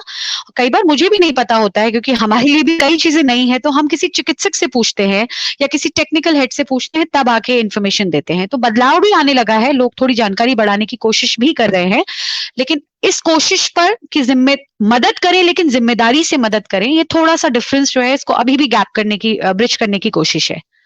जी। तो मुझे लगता है कि उस ऐसी एक हेल्पलाइंस भी चल सकती हैं कि जहाँ पे कि कुछ ऐसे प्रोग्राम से ऐसे वर्कशॉप हो कि जो कोरोना वॉरियर्स की तरह काम करना चाहते हैं उनके लिए एक तरह की ट्रेनिंग प्रोग्राम्स भी चलाए जा सकते हैं, नहीं? मुझे नहीं पता चल रहे हैं यानी ये हम लोग एम्स के साथ, क्योंकि हम इन अ वे इम्पैनल्ड है इनफॉर्मल तरीके से, तो एक बहुत बड़ी वहां पे वृहद टीम की, जिसका हम कल मीटिंग का हिस्सा भी बने थे 4-5 दिन पहले थ्रू वेबिनार। डॉक्टर्स तो वो हैं, लेकिन जैसे मैंने कहा ना, बहुत समग्र होके काम करने की कोशिश करनी पड़ती है। तो एक उत्तराखंड की हेल्पलाइन बनाने की कोशिश की जा रही है जो बड़े स्तर पर टेलीफोनिकली मदद देंगे, तो उसका एक छोटा सा हिस्सा हम भी हैं। तो वहां पर बात करते करते, मंथन करते वक्त ये बात सामने आई, जैसे कि डॉक्टर को अपना कार्य पता है लेकिन लैंग्वेज बैरियर है। अब कुमाऊं में आप कोई बहुत एक्सपर्ट पल्मोनरी से डॉक्टर से बात कराए पेशेंट की, तो उनको शायद टेक्निकल टर्म समझ नहीं आएगी, SpO2 क्या है या ये क्या है। तो सामने से फिर ये आया विकल्प कि एक वॉरियर, एक लोकल वॉलंटियर जिसको थोड़ी बहुत समझ है, उनके ट्रेनिंग कार्यक्रम शुरू करवा दिए हैं उस प्रोग्राम के तहत। और जो डॉक्टर्स हैं उनको थोड़ी यहाँ की डेमोग्राफी की समझ, जैसे डॉक्टर ने बोल दिया कि पिथौरागढ़ से मानिए कोई पेशेंट फोन कर रहा है, आप इनको तुरंत हायर सेंटर लेके जाइए। अब पिथौरागढ़ में बैठा हुआ व्यक्ति ये सुनकर थोड़ा घबरा सकता है, तो लोकल व्यक्ति क्या करेगा कि वो ये वर्कआउट करके रखेगा कि इनको अगर हायर सेंटर भेजे जाने की जरूरत है तो एम्बुलेंस कब मिलेगी। देखिए, कई लॉजिस्टिक होते हैं, कई बारीकियां होती हैं जो जिसकी समझ सामाजिक कार्यकर्ता रखते हैं। तो टीम वर्क है, चिकित्सक की बात, सामाजिक कार्यकर्ता की बात, फिर जो बीच में जो परिवार है उनके घर से भी कोई समझदारी से बात करे वो बात। तो बिना टीम के इस वक्त, क्योंकि ये अब सिर्फ एक बार क्रम नहीं है कि मेरे घर में कोई बीमार पड़ा और मैं सीधे एम्स की तरफ गई और इलाज हुआ और हो गई बात। बेड्स नहीं मिल रहे हैं, मारामारी है चीजों की, लीड्स के लिए कर रहे हैं। तो आई थिंक ये टीम वर्क का, जो मैंने पहले भी कहा ना कि एक जो ये पूरी भावना आई है कम्युनिटी वाली, ये बहुत अच्छी भावना है। ऑलरेडी कई संस्थान जो है इस पे ट्रेनिंग मॉडल्स स्टार्ट कर चुके हैं। हमारे वहां भी यही होता है कि एक कॉन कॉल होती है हफ्ते में एक बार, और हम सब अपने अपने अनुभव बताते हैं कि ये भी हो रहा है, इस तरह से इस केस को डील करना है, प्लाज्मा के लिए ये बोलना है, ये लोग प्लाज्मा डोनेट कर सकते हैं, ये नहीं कर सकते हैं, क्योंकि वो जिसको बोला जाता है ना, बीइंग ऑन सेम पेज, हम सबको एक सी जानकारी है और हम वही लोगों में साझा कर रहे हैं। ये शुरू हो चुका है कार्य, थोड़ा देर से शुरू हुआ है लेकिन अब ये शुरू हो चुका है अधिकतर ऑर्गेनाइजेशंस में। जी हाँ, मुझे लगता है ये और सबके लिए भी होने की जरूरत है। और एक चीज इस बारे में ये कि जो लोग जिन लोगों पे आपको मदद पहुंचानी है या जिनसे मदद लेके पहुंचानी है, फॉर एग्जांपल ऑक्सीजन सिलेंडर हो, प्लाज्मा हो, ब्लड, कोई भी जरूरत हो, तो वो लोग कितना आपको सपोर्ट करते हैं? मतलब वहां से आपका अनुभव कैसा रहा? नहीं, बहुत एक्चुअली मैंने बोला कि बहुत बढ़िया हम लोग का अनुभव रहा है। ये कभी सोचा नहीं था कि मुझे भी मालूम भी नहीं है, मेरा मैसेंजर भरा पड़ा है, व्हाट्सएप भरा पड़ा है और मैंने कुछ कीवर्ड्स हैं जिसको मैं सुबह देखती हूँ उठते ही, जब भी उठती हूँ कि कहाँ एकदम मदद की जरूरत है। और यकीन मानिए जब से मैंने वत्सल का एक कार्यक्रम जो प्रिवेंशन फ्रॉम डिटोरिएशन शुरू किया है, मेडिकल स्टोर्स से लेकर कई लोग हैं जो सामने से आके कह रहे हैं अगर आप इस गांव में कर रहे हैं तो दवाई मेरी तरफ से होगी, राशन मेरी तरफ से होगा, या इतने ऑक्सीमीटर मैं देना चाहता हूँ, या प्लाज्मा के लिए आप मतलब कुछ कुछ केसेस तो ऐसे हुए जब अंदर तक आत्मा हिल गई। एक महिला थी जो अब नहीं रही, बहुत बहुत खराब स्थिति उनकी थी और उनके बेटे उनके लिए परिवार देखिए सब कुछ करता है जिस वक्त मरीज होता है कोई। वो एक बी पॉजिटिव ग्रुप ढूंढ रहे थे, सुबह हॉस्पिटल हल्द्वानी में एडमिटेड थी उनकी मदर, दुर्गा देवी नाम था उन पेशेंट का। ढूंढते ढूंढते पहले दिन, क्योंकि देखिए वो भी एक प्रक्रिया होती है, एंटीबॉडीज का चेकअप होता है, अगर वो नेगेटिव हो गया तो फिर आपको दूसरा डोनर लाना पड़ता है। तो रुद्रपुर गए, वो मेदांता सिटी जहां पर ये होता था, हल्द्वानी में तब तक सुशीला तिवारी में ही हो रहा था ये सब कुछ। फिर एक यूनिट हमने उनको दिया, मतलब दिलवाया, और एक यूनिट के बाद अगले दिन उनको एक लीड मिली, उनके परिवार में ही कोई डोनर आया कि मेरे को डोनेट करना है, और सामने से उनका ये फोन आया कि मैम मुझे नहीं लगता मेरी माँ की कोई खास मतलब वो है, जीवन के चांसेस हैं, एक यूनिट मैं अपने लिए रखूंगा, लेकिन क्योंकि आप सोसाइटी के लिए इतना कर रहे हैं, आपके पास और भी डिमांड होगी, मैं चाहता हूं कि आप, क्योंकि एक डोनर से यूजुअली 2 पेशेंट्स के लिए एक यूनिट निकल जाता है। और उन्होंने बोला कोई भी जरूरत में हो तो मैं सुशीला तिवारी अपने डोनर को लेके पहुंच रहा हूँ, हमारी टीम से जो वहाँ कोऑर्डिनेट कर रहे थे दीपक, उनसे मेरा संपर्क हो गया है, और आप किसी और भी पेशेंट को जरूरत हो तो आप उनके लिए व्यवस्था इससे करवा सकते हैं। तो वही एक जो सुंदर सामाजिक संदेश था कि जो दर्द से गुजर रहा है वो अब समझ रहा है कि दूसरे के लिए मदद कितनी जरूरी होती है। तो मुझे ही नहीं, आपस में आई एम श्योर बहुत जगह लोग एक दूसरे की मदद इस तरह से कर रहे हैं। या फिर एक पेशेंट को हमको हल्द्वानी शिफ्ट करना था रामनगर, एम्बुलेंस उस वक्त कोई ऑक्सीजन वाली खाली नहीं थी, एक किसी के फादर थे स्टेबल ऑक्सीजन पे थे 89-90, आधे घंटे के लिए उन्होंने अपना ऑक्सीजन सिलेंडर इस शर्त पे दिया कि आप 1 घंटे बाद घर पहुंचा के जाएंगे, क्योंकि मेरे पेशेंट को भी आवश्यकता है, लेकिन 1 घंटा ये बिना ऑक्सीजन के चल सकते हैं, तो आप जो आपका गंभीर पेशेंट है उसको गाड़ी में इस सिलेंडर पे रख के ले जा सकते हैं। तो ये बहुत सुंदर जो स्वरूप आया है सोसाइटी का, ये बहुत ऐसे अनुभव हुए हैं। जी हाँ, ये वाला मैंने पोस्ट में भी आपके पढ़ा था। तो देखा जाए तो एक जो सफरिंग से जो रिश्ता होता है, या सफरिंग से, पीड़ा से जो करुणा निकलती है, वो भी एक तरीके से उभर के आ रही है, जहाँ पे हम हमारी समाज की जो बांटने वाली चीजें हैं उनसे बाहर निकल के लोग समझ रहे हैं, लोग की पीड़ा का जो एक रिश्ता, वही एक सच्चा रिश्ता भी होता है। हम 2 क्वेश्चन ले लें पहले, तो फिर आगे बढ़ते हैं ना। एक तो अरुण कुमार शाह जी का क्वेश्चन है ये, What you take on plasma therapy when many, including medical fraternity, have expressed their doubts on plasma therapy? I am wrong person to ask this question because I am not a medical practitioner. तो मैं राय रखने का वो तो नहीं रखती हूँ अधिकार, लेकिन अनुभव के आधार पर ये कह सकती हूँ। देखिए ये वायरस ही नया है, अभी तो चिकित्सकों को भी नहीं पता ये वायरस क्या है, रिसर्च चल रही है। जैसे मैंने कहा ना, एक नया सिम्टम आज निकल के आया है, तो इलाज भी कोई श्योर शॉट नहीं है। जैसे ब्लड प्रेशर का एक इलाज होता है कि ये दवाई दीजिए, बढ़ा हुआ ब्लड प्रेशर ठीक आ जाएगा। किसी भी बॉडी में कोई भी चीज लग रही है, किसी भी बॉडी में कोई चीज नहीं लग रही है। डॉक्टर्स जो है वो सब कुछ ट्राई कर रहे हैं कि किस पे क्या लग जाए। तो आई थिंक प्लाज्मा थेरेपी भी एक तरीका है, ऐसा भी मैं नहीं कहूंगी 100% फेल है, क्योंकि कई मामलों में बचे हैं लोग, बिल्कुल बच के आए हैं। और मैं ये भी नहीं कहूंगी, और ये बात मैं सिर्फ निजी अनुभव से विदाउट एनी मेडिकल एक्सपीरियंस बोल रही हूँ, इसलिए मैं थोड़ा जिम्मेदारी के साथ ये स्टेटमेंट दे रही हूँ। ये मेरा व्यू है, गलत हो सकता है। और ये कहना कि प्लाज्मा थेरेपी से ही मरीज ठीक हो जा रहा है, ये भी पूर्णतः सत्य नहीं है। तो जैसा कि आपका सेल्फ एक्सप्रेसिव है क्वेश्चन कि डाउट है, डाउट मतलब शंका है डॉक्टर्स को, तो रिसर्च चल रही है, जिस तरह से प्रोग्रेशन होगा आगे रिसर्चेस पे उसमें बात ये क्लियर होगी, क्योंकि कहीं ये बोला जा रहा है कि और खतरनाक साबित हो सकता है, लेकिन कई केसेस में बच के आए हैं पेशेंट्स। तो आई थिंक मेडिकल फ्रेटर्निटी जो साइंस है वो रिसर्च बेस्ड होती है, वो लोग अपनी रिसर्च कर रहे हैं, और जैसे ही कुछ कंफर्मेशन आएगी आई एम 100% श्योर, क्योंकि ये कहकर खारिज कर देना कि ये गलत प्रैक्टिस है, डॉक्टर्स को पता नहीं है, ये भी मुझे नहीं लगता तर्कसंगत होगा, क्योंकि कोशिश तो कर रहे हैं डॉक्टर्स और कई केसेस में सक्सेसफुल भी रही है। जी। तो बहुत सारे लोग तो गांव वगैरह में वैक्सीनेशन के लिए तैयार नहीं है, उनको वैक्सीनेशन पे ही डाउट है। ऐसे तो आपके साथ भी आए होंगे देखिए, सिस्टम की अगर मैं बात कहूँ, अगर मैं पर्सनली भी ये बात कहूँ, तो वैक्सीनेशन अगेन मलेरिया का वैक्सीन ढूंढने में 5 साल लगे थे, क्योंकि वैक्सीन तब होता है जब आप कोई भी बीमारी है, कोई वायरस को पहले समझना होता है।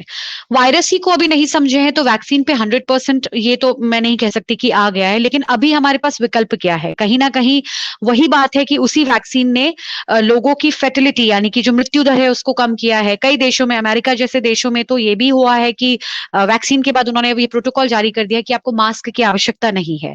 लेकिन हमारे देश में दुर्भाग्य से जिस तरह से चीजें चली हैं, जिस तरह से आदर पूनावाला जी देश छोड़ के जाते हैं और ये सारी चीजें हो रही हैं, असुरक्षा का माहौल बनना कोई गलत बात नहीं है। चिकित्सकों से जो मेरी बात हुई है वो ये कहते हैं कि ये वैक्स, क्योंकि उन्होंने स्वयं भी वो जैब ले लिया है, साइड इफेक्ट्स अभी पता नहीं है कितने हैं क्या है, लेकिन कुछ बहुत बड़ा साइड इफेक्ट तो ऐसा स्टडी में नहीं आ रहा है। लेकिन सप्लाई की प्रॉब्लम है। अब क्या होता है, देखिए जिम्मेदारी क्या होती है। अगर आप ये पहले कह रहे थे कि आज 1 तारीख को मुझे वैक्सीन लगी है, 30 तारीख को दूसरी वैक्सीन लगनी है, अब वैक्सीन की कमी की वजह से बयान आ जाए कि अब आप 6 हफ्ते बाद लगाएंगे, फिर आएगा नहीं नहीं 2 महीने बाद आपके लिए बेस्ट है। तो ये जो घुमाव फिराव जो देश में मतलब दुर्भाग्य से राजनीति इस पर हो रही है, जिसके लिए मैं सीधे शब्दों में अगर कहूं तो जो सरकार है वो जिम्मेदार है।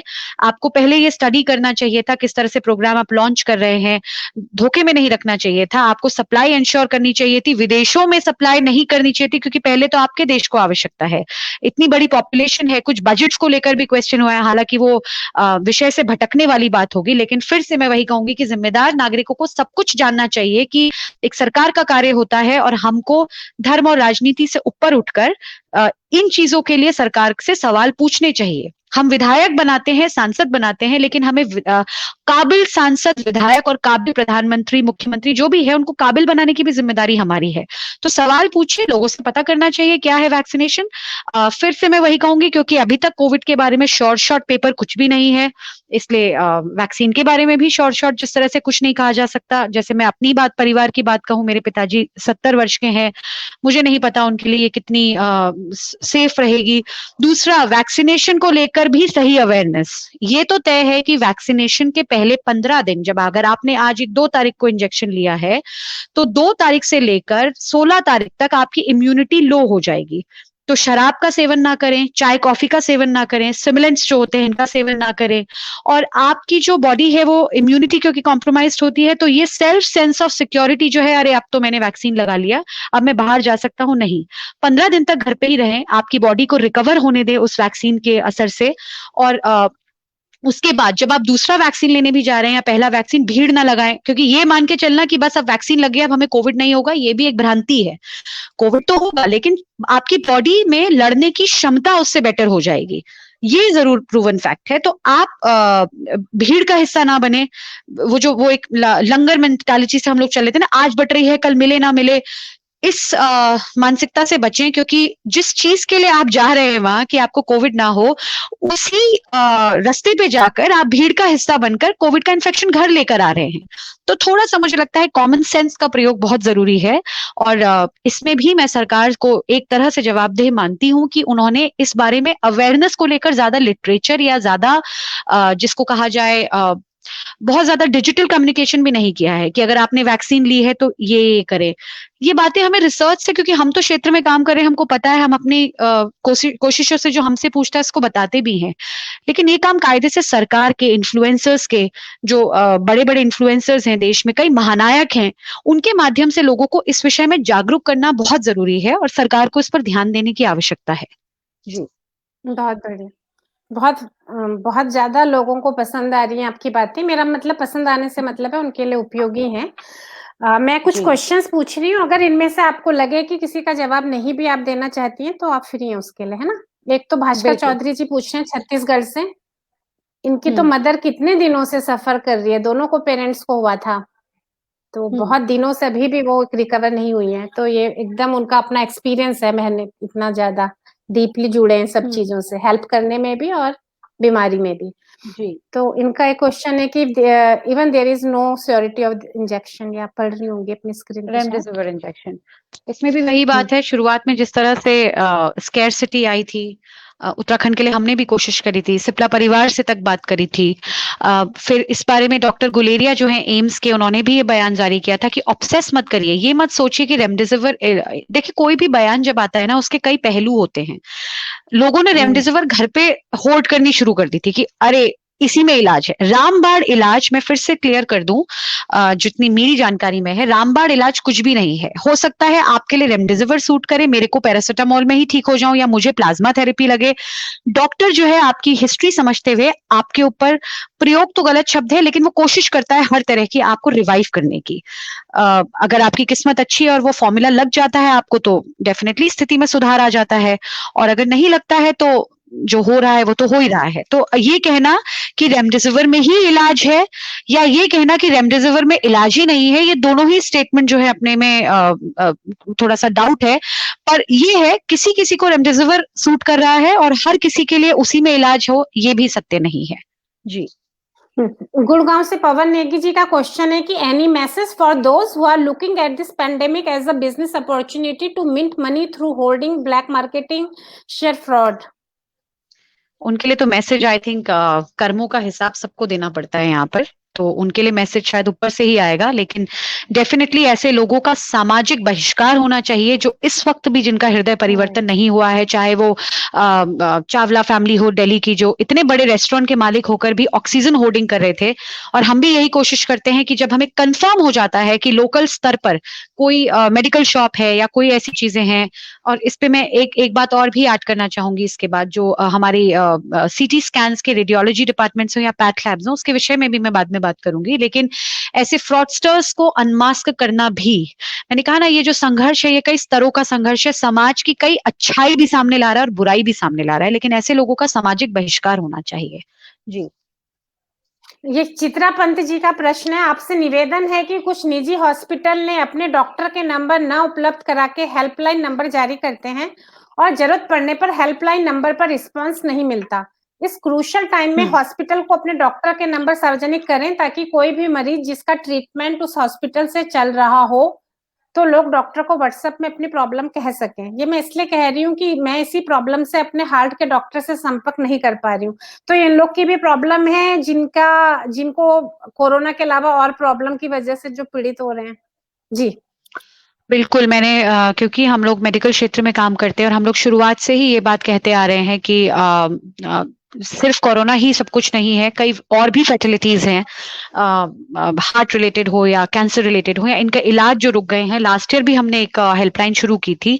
डेफिनेटली बिल्कुल ठीक बात कह रही हैं कि जो एनरोल्ड पेशेंट है, कम से कम उसकी जिम्मेदारी उस चिकित्सक को लेनी चाहिए। हालांकि आजकल सभी डॉक्टर्स ओवरलोडेड हैं, जैसे हार्ट के डॉक्टर्स हैं, कोविड से किसी को हार्ट रिलेटेड प्रॉब्लम आई है तो वो उस पेशेंट पे लगा हुआ है बचाने में। अपनी तरफ से मैं इतना कह सकती हूँ कि बहुत जरूरी है ये बातें, लेकिन अगर आपको मदद की जरूरत हो तो हमारे पैनल में एक कार्डियोलॉजिस्ट भी हैं जो यूएसए से प्रैक्टिस करके आए हैं, इस वक्त कैलकाटा में नहीं, बिहार में शायद है, अभी देहरादून में कार्यरत थे, और वो संज्ञान लेते हैं और एटलीस्ट आपको गाइड करते हैं आपके रिपोर्ट के बेसिस पर कि आपको किसी भी तरह से अपने डॉक्टर से बात कर लेनी चाहिए, या वहां चले जाना चाहिए, या अभी स्थिति काबू में है। तो अगर आप चाहेंगी तो आप मुझसे संपर्क कर सकती हैं, मैं उन डॉक्टर से आपको राय दिलवा सकती हूँ एज एन ओपिनियन। जी।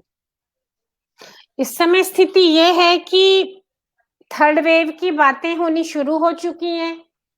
जो पहली या सेकंड वेव के परिणाम अभी तो बहुत आने बाकी हैं, लेकिन मेरा कहने का मतलब है कि आगे की भी तैयारियां हैं। पीछे के भी सारे के सारे जो परिणाम थे वो अभी ठीक से आए तक नहीं है, और आप एक इमरजेंसी सर्विसेज से भी जूझ रही हैं जो एकदम से अचानक एक कॉल पे आप लोग को काम करना पड़ता है। तो इस सब पे तो आप काफी बात बता ही चुकी हैं, और बाकी जिसको जरूरत होगी वो आपकी हेल्पलाइंस में कांटेक्ट करेगा। बट मुझे ये पूछना है कि ये जो multi problems, multi aspect problems एक साथ आपके साथ आपके और कई लोगों के साथ जो हो रहा है, ऐसे में आप अपने आप को कैसे मेंटेन रख रहे हो, अपने आप को कैसे फिट रख रहे हो? आपको खुद, कहने का मतलब है कि मैंने ऐसा देखा है कि कई बार ये होता है कि किसी दिए से हम इतना निकाल लेते हैं कि वो अपने लिए ही तेल, अपने लिए जिंदगी को भरपूर बनाए रखने का तेल उसमें खत्म हो जाता है। तो इस बात पे मैं चाहूंगी कि आप बहुत अच्छे से बताएं, क्योंकि हेल्प करने वाले को ये ध्यान भी रखना होता है, तो लोगों को पता चलेगा कि लिमिट भी देखें अपनी, है ना? देखिए वही है कि ओवरवर्क तो सबको ही है, लेकिन मैं अपनी टीम में भी ये बोलती हूँ कि बांट लीजिए काम। नाइट ड्यूटी अलग लोगों की लगा दीजिए, डे ड्यूटी अलग लोगों की लगा दीजिए। जैसा कि मैंने कहा, डिसिप्लिन बहुत जरूरी है। साथ साथ अपने परिवार को भी देखना है कि अपने परिवार में ऐसा कुछ घटित ना हो रहा हो। कई समाज सेवी जिनको खुद भी मतलब मैं उनकी जज्बे को सलाम करती हूँ, लेकिन जानकारी तो पहले दुरुस्त रखिए। जैसे एक ब्लड प्लाज्मा ही अरेंज कराते हैं, हल्द्वानी का एक ग्रुप है, और उसमें एक व्यक्ति ने उनको बुखार आया और उन्होंने वो कोविड टेस्ट मैंने करा लिया है का इन्फॉर्मेशन फेसबुक पे दिया, और उसके बाद उनका वो आरटीपीसीआर नेगेटिव आया, और वो बोलने लगे बुखार के बावजूद, क्योंकि आरटीपीसीआर नेगेटिव आ चुका है, मैं फिर से इस संग्राम में लोगों के पास घर घर जाके मदद दे रहा हूँ।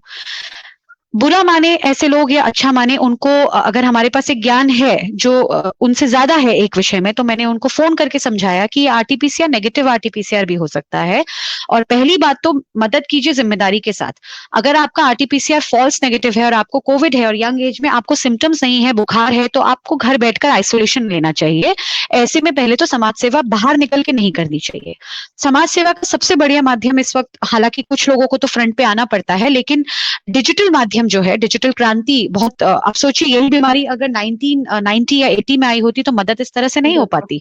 लेकिन आज हम मदद के बेहतर तरीके कर पा रहे हैं क्योंकि डिजिटल का हमारे पास एक वो है। लेकिन डेफिनेटली एक व्यक्ति की, हालांकि कहना बहुत आसान है क्योंकि मेरा परिवार भी मुझे बोलता है ब्रेक ले लो, 3 दिन से नहीं सोई हो, एक चिड़चिड़ापन भी आ जाता है। एक सामाजिक कार्यकर्ता के पीछे जो उसका परिवार खड़ा होता है उसको एक दूसरी ही पिक्चर दिखाई देती है। समाज के लिए आप समर्पित हैं, आप अपने पिताजी का भी ख्याल रख रहे हैं, आप अपने हस्बैंड का ख्याल रख रहे हैं, अपने फ्रेंड्स का ख्याल रख रहे हैं, लेकिन इस सब में क्योंकि बाहर आप लोगों से बात कर रहे होते हैं, अंदर आके कहीं ना कहीं कभी कभी तो ऑफलोड होना ही पड़ता है। तो उसमें मेरी तो स्ट्रेटेजी ये रही है, जिसका मेरे जीवन के पहलुओं से भी जुड़ाव है। मैं दिन में आधे घंटे का एक ब्रेक लेती हूँ, मैं अपना पसंद का म्यूजिक सुनती हूँ, क्योंकि डिटैच भी होना पड़ता है सिचुएशन से। क्योंकि हर व्यक्ति, जैसे मैंने कहा ना, अभी तो अंदाजा भी नहीं है कि कितना नुकसान हुआ है। किसी की डेथ होती है तो आंसू भी आते हैं आंखों में, पीड़ा भी होती है, लेकिन उसके बाद आपको खुद को व्यवस्थित करना होता है। तो मेरा वो तमाम सामाजिक कार्यकर्ताओं से जो इस कॉज से जुड़े हैं, भावनाएं हैं, आप इसीलिए जुड़े हुए हैं, लेकिन बीच बीच में मेंटल ब्रेक जरूर लें, फिजिकल लेना लें। भोजन के वक्त, हालांकि मैं कह रही हूँ, खुद भी प्रैक्टिस नहीं कर पाती हूँ, लेकिन कोशिश करती हूँ कि भोजन करते वक्त फोन थोड़ा साइड पे रखूं या एंटरटेनमेंट की कोई चीज फोन पे देखने लगूं, जिससे माइंड अनवाइंड हो थोड़ा सा। क्योंकि खुद को व्यवस्थित, अगर आपको मैराथन का रेसर बनना है, अगर आपको लंबा जाना है सेवा के क्षेत्र में, तो सबसे पहले आपको खुद को प्रिजर्व करना सीखना होगा। और इसमें कोई बुराई नहीं है। जिस वक्त मैं रेस्ट करती हूँ, मैं अपनी टीम को बता देती हूँ कि अगर कोई इमरजेंसी है तो मैं अपने परिवार के 1-2 लोगों का नंबर दे देती हूँ कि कोई बहुत ही बड़ी इमरजेंसी हो तो इनको कॉल करिए। फ्लाइट मोड पे फोन डालती हूँ, व्हाट्सएप ऑन रहता है, क्योंकि डिमांड्स तो मीट हो ही जाती है। ऐसा नहीं है कि अगर रात को 2 बजे प्लाज्मा के लिए मैसेज आया है तो सुबह 6 बजे उठकर मैं मदद नहीं कर सकती, इतना समय अमूमन होता है। अल्ट्रा इमरजेंसी के लिए दूसरों का नंबर टीम को दे देती हूँ कि जहां वैसे वो लोग सब आपस में हम लोग संभाल लेते हैं जितना भी होता है। और उस ब्रेक में मैं अपनी पसंद की चीजें या स्पिरिचुअल मेडिटेशन या जो भी मुझे करना होता है वो करके थोड़ा सा सिचुएशन से दूर जाती हूँ, खुद को व्यवस्थित करती हूँ और फिर नई ऊर्जा के साथ जो है फिर कार्यक्रम से जुड़ती हूँ। जी। तो जितनी बातें आपने अभी की हैं, उतनी सारी बातें विदुष बैटन परिवार आपको कहना चाहता है।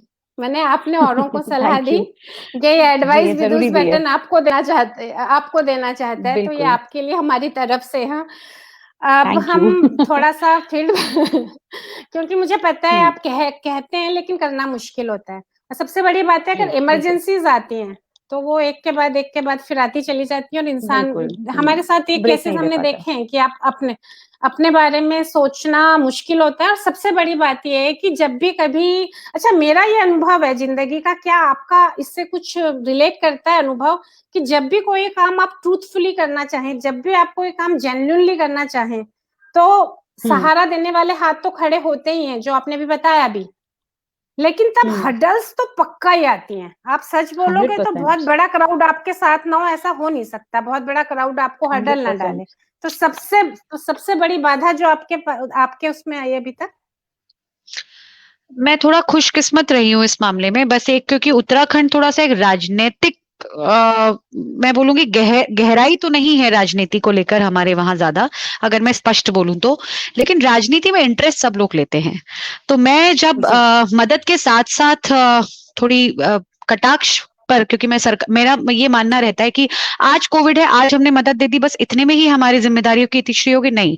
लॉन्ग टर्म में हमें सिस्टम को सुधारना है, जैसा कि मैंने अभी कहा भी, हमें सिर्फ विधायक और सांसद नहीं बनाने, हमें काबिल विधायक और काबिल सांसद बनाने हैं, या काबिल मुख्यमंत्री, प्रधानमंत्री या काबिल अधिकारी। ये सारा काम जो है इलेक्टोरली पॉइंट ऑफ व्यू से बोलूं तो कई बार मैं थोड़ी कड़वी बातें लिख देती हूँ फेसबुक पे, और मेरे को फिर कॉल्स आते हैं कि काम तो आप ठीक कर रही हैं लेकिन राजनीति की बातें मत करिए। तो I am sorry, I think मैं एक विजन से आती हूँ, मेरा एक विजन है लेकर, और वो मुझे बहुत तकलीफ देता है कि बिना विजन को समझे आप एक तो कमेंट कर रहे हैं, और ऊपर से इस वक्त इमरजेंसी पे जब इस सारे ज्ञान की जरूरत नहीं है तो मेरा समय मत आप वेस्ट करिए। और मैं अब बोलने लगी हूँ कि आज मुझे इन एडवाइसेस की जरूरत नहीं है, फोन काटना मैंने सीख लिया है ऐसी एडवाइसेस का। फिर दूसरा ये होता है जब आप मदद करने की कोशिश करते हैं, जैसे आपने खुद ही कहा कि दैवीय कार्यों में बहुत सारी बाधाएं आती हैं, सांसारिक बाधाएं आती है, लेकिन मुझे लगता है उससे ऊपर जो है वो एक अदृश्य शक्ति आपके साथ होती है जब आप एक अच्छे रास्ते पर होते हैं। इसीलिए अगर आमतौर पे देखें, घर में एक शादी हो या कुछ हो तो कितनी थकान हो जाती है, और हम लोग 1.5 महीने से और मैं सभी सामाजिक कार्यकर्ताओं के बिहाफ पे कह रही हूँ, 1.5 महीने से मैं इस क्षेत्र में हूँ। मुझे नहीं लगता कि थकान ऐसी है, हाँ मेंटल थकान है, ब्रेक चाहिए, लेकिन उस ब्रेक में भी ये नहीं है कि मुझे ब्रेक चाहिए, उस ब्रेक में ये है कि अब ईश्वर रुक जाइए, इस महामारी को रोकिए, क्योंकि कई परिवारों को अब इससे उबरने की आवश्यकता है। तो हर्डल्स ऐसा आता है कि बस जैसे किसी के लिए बेड अरेंज कराने लगे, कुछ हो रहा है, बस मिल रहा है और इतने में होगा कि ओहो अब तो एम्बुलेंस नहीं मिल पाई ऑक्सीजन वाली, अब क्या? तो दिमाग लगाना पड़ता है तेजी से, फिर कहीं किसी को फोन किया, कैसे किया। तो लेकिन जिस तरह से, जैसे एक रात फोन आया था 3-4 रात पहले कि मुरादाबाद से पेशेंट निकल गए, ब्लैक फंगस का केस था, और बेटी उनकी चिल्ला रही थी फोन पे, और उन्होंने गलती ये करी, बिना पूछे एम्स ऋषिकेश वो पहुंच गए गेट पे। अब फोन करके बोलते हैं कि आप किसी तरह से एडमिशन करवाइए। अब उस बच्ची का चिल्लाना सुनकर रुका भी नहीं गया किसी तरह से। अच्छा, एम्स रात को 3 बजे किस डॉक्टर को आप फोन करेंगे? आपको नहीं पता ड्यूटी पे कौन है, और डॉक्टर्स को भी आजकल बहुत जिम्मेदारी के साथ फोन करना पड़ता है क्योंकि सब ओवरवर्क्ड है, जैसा मैंने कहा। फिर खैर किसी तरह से मैंने बहुत हिम्मत करके किसी सीनियर को मैसेज किया, उनका जवाब आया, और शायद वो थकान में थे, उन्होंने कहा मैं देखता हूँ, लेकिन 10 मिनट तक उनका कोई जवाब नहीं आया। अमूमन ऐसा होता नहीं है। फिर गार्ड से बात करी, गार्ड से पूछा कौन है ड्यूटी पे, नंबर पता लगवाया, फिर उनका नाम लेकर किसी और एम्स के डॉक्टर जो जगे हुए थे उनको रिक्वेस्ट किया, सर प्लीज देखिए। ये सब करते करते करते रात के 3 बज गए थे, और फाइनली जब पेशेंट अंदर पहुंचा तो वो सब हर्डल्स आप भूल जाते हैं, आपको लगता है बस आप जो काम करने निकले थे वो अपनी मंजिल पा गया। तो हर्डल्स आते हैं, बड़े होते हैं, लेकिन उस सेटिस्फेक्शन के आगे वो हर्डल्स कुछ भी नहीं होते जब आप अपने कार्य को अपनी मंजिल तक पहुंचाते हैं। जी। बहुत बढ़िया। अच्छा, तो अब हमने कोरोना के बारे में और उसके बारे में जो भी इनकी तरफ से बाधाएं आती हैं, जो सर्विसेज ये देते हैं और जिस तरीके से किया जाना चाहिए, उस पे काफी बात हुई। अब हम ये जानना चाहते हैं कि इस सब काम को करने वाली जो श्वेता है, उनके बारे में हम थोड़ा सा जानेंगे। हम बत्सल की थोड़ी बात करेंगे, पर पहले थोड़ा सा बाहर निकल के हम आपकी उस लाइफ के बारे में बात करते हैं जब आप रेडियो जॉकी होती थी, या जब आप एडवर्टाइजमेंट के प्रोडक्शन से जुड़ी हुई थी प्रोग्राम्स के। तो थोड़ा सा उस लाइफ के बारे में बताइए। जी, मैं एक ऐसे परिवार से आती हूँ जहाँ स्वतंत्रता संग्राम सेनानी भी रहे हैं, जहाँ प्रशासनिक अधिकारी भी रहे हैं लोग, और मेरा ननिहाल जो है, मेरे नाना जी एक अपने इलाके के जाने माने जनसंघी रहे हैं। मेरे भाई साहब जो थे वो एक पॉलिटिकल एक्टिविस्ट थे। तो आई थिंक मैं बहुत खुशकिस्मत समझती हूँ अपने आप को कि मुझे हर तरीके का एक्सपोजर बहुत शुरुआत से मिला। लिटरेचर के लोग थे, हर तरह के लोग अपने आसपास ही मिले। तो लेकिन ये था कि मैं मतलब मम्मी चाहती थी कि मैं एक IAS ऑफिसर बनूं, पढ़ाई लिखाई में भी सब कुछ ठीक ही चल रहा था मेरे को, लेकिन कभी वो सब बनने की इच्छा नहीं थी। मुझे था मैं फ्री स्पिरिटेड क्रिएटिव लाइन में जाना चाहती हूँ, मैं लिखना चाहती हूँ, पढ़ना चाहती हूँ, ऐसे लोगों से बात करना चाहती हूँ जो कुछ कुछ कुछ अलग हटके कर रहे हैं ना, क्रिएटिव कर रहे हैं। तो दिल्ली गई तो थी मैं सिविल्स की तैयारी के लिए, लेकिन आधे में ही मुझे लगा मैं ये करना ही नहीं चाहती कि 22 घंटे मैं बहुत छोटी चीज हूँ टिप्पणी करने के लिए भारतीय प्रशासनिक अकादमी सेवाओं पर, लेकिन मुझे नॉर्मल नहीं लगता कि 22 घंटे पढ़ने के बाद आप एक एग्जाम निकालते हैं और फिर उसके बाद जिस तरह से चल रहा है लोकतंत्र में, थोड़ा सा ये मेरे पर्सनल व्यूज हैं। मुझे लगता था कि मैं समाज के लिए कुछ और करना चाहती हूँ। तो 5-6 साल शुरुआत में बोलने का, ऑब्वियसली लाइव वगैरह का डिबेट वगैरह मैं पहले भी करती थी। तो ऐसे ही मैं मार्केटिंग मीडिया मैनेजमेंट का कोर्स कर रही थी और इंटर्नशिप के लिए मेरे को बिग एफएम भेजा गया, और खुशकिस्मती से मुझे मेन शो वहां मिल गया था। आयुष्मान खुराना, मैं और पहाड़ की जो बहू है राजेश्वरी सचदेव बडोला, वरुण बडोला की वाइफ, हम लोग मॉर्निंग शो करते थे। बहुत एक किक आया कि कुछ क्रिएटिव कर रहे हैं आप, कुछ इंडस्ट्री से रिलेटेड कर रहे हैं। 3-4 साल, 1.5-2 साल वो किया।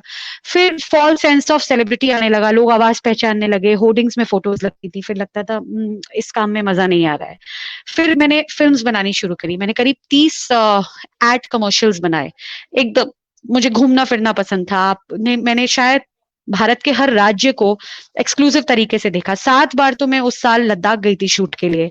केरला जाके शूट किया, विदेशों में जाके शूट किया। और शूटिंग एक बहुत अलग एक्सपीरियंस होता है। आप पीपल मैनेजमेंट सीखते हैं, मनी मैनेजमेंट सीखते हैं। 1-1 करोड़ की फिल्म है और आपके ऊपर उसका दारोमदार है। वो बहुत एनरिचिंग एक्सपीरियंस था, बहुत सीखा मैंने। फिर और केयर फ्री थी, घर में सबसे छोटी थी। मुझसे बड़े भाई थे 6 साल बड़े। मेरे पिताजी उस वक्त सर्विस में थे, गवर्नमेंट जॉब में थे। बोर्ड ऑफिस उत्तराखंड स्टैब्लिश करने में उनकी एक बहुत बड़ी भूमिका रही है। मम्मी मेरी बहुत आध्यात्मिक भी थी, और साथ में उनकी और मेरी बातचीत कभी भी रिश्तेदारों को लेकर या कॉलोनी की जो चीजें होती है, गॉसिप बिटवीन वुमेन नहीं होती थी। वो यही बात करती थी कि क्योंकि उनके पिताजी राजनीतिज्ञ थे और वो बहुत सुलझी हुई महिला थी, तो वो यही बातें करती थी अध्यात्म की या सामाजिकता की या लोगों के लिए कुछ करो। तो बहुत अच्छे से लाइफ चल रही थी, बहुत केयर फ्री एटीट्यूड से। और हाँ, लोगों के लिए कुछ करना चाहती थी, बट ऐसा नहीं था कि मैं अपनी रातों की नींद खराब करके किसी के लिए कुछ करूं। चलते चलते जो मदद हो जाती थी अपने स्कीम ऑफ थिंग्स में, वो करती थी। और एक केयर फ्री लाइफ जीती थी। दिल्ली में रहती थी, गाड़ी थी अपने पास, एक पेट पाला हुआ था, इंडिपेंडेंट लाइफ जी रही थी बहुत खुशी के साथ।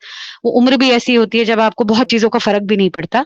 लेकिन उसके बाद फिर घर में जो जिनके नाम पर वत्सल है, मेरे बड़े भाई जो हैं, वो एक दुर्घटना में उनकी डेथ हुई 26 फरवरी 2011 को। और क्योंकि वो एक पॉलिटिकल परिवेश से आते थे, प्रेशर आया कि आप पॉलिटिक्स में आइए, आप बोल सकती हैं और आपकी फैमिली ऐसी है, फाइनेंशियली आप ठीक ठाक हैं। पर मन नहीं माना। एक चीज शुरू से रही है, जिस चीज के लिए मेरा मन नहीं मानता है, मैं उस चीज को करती नहीं हूँ। या तो पूरे पैशन के साथ करूंगी या मैं उसमें जाती ही नहीं हूँ। और उस समय टीम अन्ना होती थी। क्योंकि हाँ, समाज के लिए कुछ करने की इच्छा थी, लेकिन राजनीति से नहीं, अपने आप को जुड़ाव नहीं समझ पा रही थी। टीम अन्ना का जब तक कोई सामाजिक आंदोलन था उससे जुड़ी। बस वो 2011 से जो जुड़ी हूँ और लोगों का दर्द करीब से देखा है, बहुत करीब से देखा है। और अपने ऊपर कुछ बीता है तो अपना माइंडसेट भी बदल गया, अपनी लाइफ का उद्देश्य भी बदल गया। कर्मों पर ज्यादा यकीन आ गया कि अगर जो हम भुगत रहे हैं कहीं ना कहीं पिछले जन्म के कर्मों का फल है, तो आगे का प्रारब्ध सुधारने का भी एक आध्यात्मिक पॉइंट ऑफ व्यू से कहें तो वो भी आ गया। पीड़ा लोगों की बेटर समझ में आने लगी। उस पीड़ा में अगर उसको कम करने के लिए मैं 1% कम करने के लिए भी कुछ कर सकती हूँ, तो वो सामने आने लगा। तो लाइफ जो है बदल गई 2011 के बाद से। और अब मुझे लगता है कि, लेकिन ये जरूर रहा है देव संयोग से, जो भी मैंने सीखा है वो सारे अनुभव अब यहाँ काम आते हैं। जी। तो वत्सल के पीछे तो इसका मतलब है कि आप अपनी फिल्म मेकिंग में और इसमें लगी हुई थी आराम से अपने बाकी काम में, लेकिन ये जो इतनी बड़ी दुर्घटना भाई के साथ हुई, उसने आपका पूरा जो जिसे कहना चाहिए पाथ बदल दिया, है ना? फिर आप उसके बाद उसमें मैंने लग गई। अपना बिजनेस वाइंड अप किया और मेरे पापा रिटायर हुए थे। हम लोग फार्म लैंड भी है हमारी। उसके बाद मैं मम्मी पापा के साथ रहने के लिए रामनगर आ गई थी। और तब से वत्सल सुदीप माशीवाल मेमोरियल फाउंडेशन, मेरे बड़े भैया थे। और वत्सल का मतलब होता है अफेक्शनेट, प्यार बांटने वाला। तो मुझे लगता था कि ऐसे ही मेरे भाई भी थे, उनका काफी नाम था, काफी लोग उनको जानते थे। तो वही काम जो है हमने वत्सल पे करना शुरू किया। जी। तो एक तरीके से दर्द से वो रिश्ता तो आपका पहले से तभी से बना हुआ था, जो आपके अंदर एक हमेशा ड्राइविंग फोर्स बना के रखता है कि आप, मतलब एक जो भावना होती है ना कि यही दर्द किसी और को ना गुजरना पड़े। तो ऐसा जैसे कि जी। उसी दर्द को आपने उसमें बदल दिया है करुणा में, एक तरह से, है ना? तो वत्सल बहुत तरीके के कह काम सकते हैं। करती है ना? तो पहले हम इस हम्म। पे और बातें करें, इससे पहले महेश पुनेठा जी का सवाल है, ये शिक्षा के क्षेत्र में आपकी संस्था किस तरह से काम करती है? जी, 2011 में जब शुरुआत हुई थी तो शुरुआत मेडिकल कैंप से ही हुई थी, लेकिन हमने ये किया था कि मोहान एक स्थान है जहाँ चुकुम गांव है जो कोसी रिवर के क्रॉस जाता है, तो हमने हाथी लगाकर पेशेंट्स को इधर बुलाया था बरसात में। तो स्टार्टिंग ऐसे की थी और शुरुआत में मैं कहूंगी कि मुझे बहुत अनुभव था भाई, जो कई गलतियां भी की, गलतियों से सीखी कैसे करना है। जहां तक शिक्षा की बात आती है, मेरे को लगता है कि जो गवर्नमेंट सेक्टर है, जैसा मैंने कहा, जिस दिन मेरे एनजीओ की शुरुआत हुई थी मैंने भगवान से प्रार्थना की थी कि मेरा एनजीओ बंद हो जाए, क्योंकि इतनी व्यवस्था अच्छी हो जाए कि हमको एनजीओ की जरूरत ही ना पड़े। दूसरा उद्देश्य ये था कि क्योंकि भैया के नाम पे था, इसमें मैंने हमेशा से क्लियर किया था कि स्टाफ नहीं होगा, वॉलंटियर्स होंगे जो स्वेच्छा से जुड़ेंगे, जो समाज के लिए कुछ करने की इच्छा से जुड़ेंगे। तीसरा ये था कि हम उन क्लब्स में से नहीं बनना चाहते कि एक दिवसीय कैंप कर दिया या स्कूल में कुछ बांट दिया। थोड़ी गहराई के साथ काम करने की आवश्यकता है उत्तराखंड में, याचक नहीं बनाना था किसी को। तो ये था कि जो सरकार की सुविधाएं हैं, सरकार के पास देखिए बजट भी है, सुविधा भी है, इच्छा शक्ति की कमी है। तो अंतिम व्यक्ति तक, क्योंकि पहाड़ का जो व्यक्ति है वो, मैं आप ये कह सकते हैं 20 साल राज्य बनने के बाद भी अंतिम छोर का व्यक्ति ही नजर आता है, जो उसकी पीड़ा है, जो लाइफ में उसके जो अंडर प्रिविलेज्ड जो है वो व्यक्ति, वहां तक मदद कैसे पहुंचे और उसके अधिकार की मदद। देखिए, अच्छी शिक्षा, अच्छा स्वास्थ्य लोगों का अधिकार होता है। ये नहीं है कि आपने किसी को ग्रांट कर दिया या मैंने किसी मरीज का इलाज करा दिया तो मैं महान बन गई। जी नहीं, ये तो उसका नैसर्गिक अधिकार था।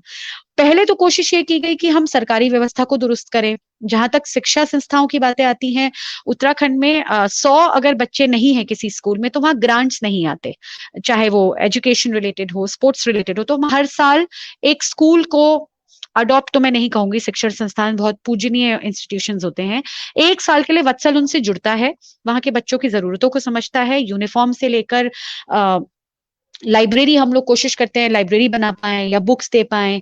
फिर वहां पे हम लोग साल भर कार्यक्रम करते हैं और उस एक साल में हम बच्चों में काफी बदलाव देखते हैं। जैसे ही एक साल पूरा होता है हम दूसरे स्कूल की तरफ चले जाते हैं। तो इसके पीछे एक बड़ा कारण ये है, नशे के खिलाफ एक याचिका दायर हुई थी 2017 में, वो वत्सल ने ही की थी। और मेरे अधिवक्ता भाई दुष्यंत मनाली जी मेरे साथ हर संघर्ष में इन चीजों में साथ रहते हैं। तो हमें ये भी समझ में आया था कि उत्तराखंड में नशे का बहुत बड़ा कारण एक इमोशनल बैकलॉग जो है बच्चों में, वो है।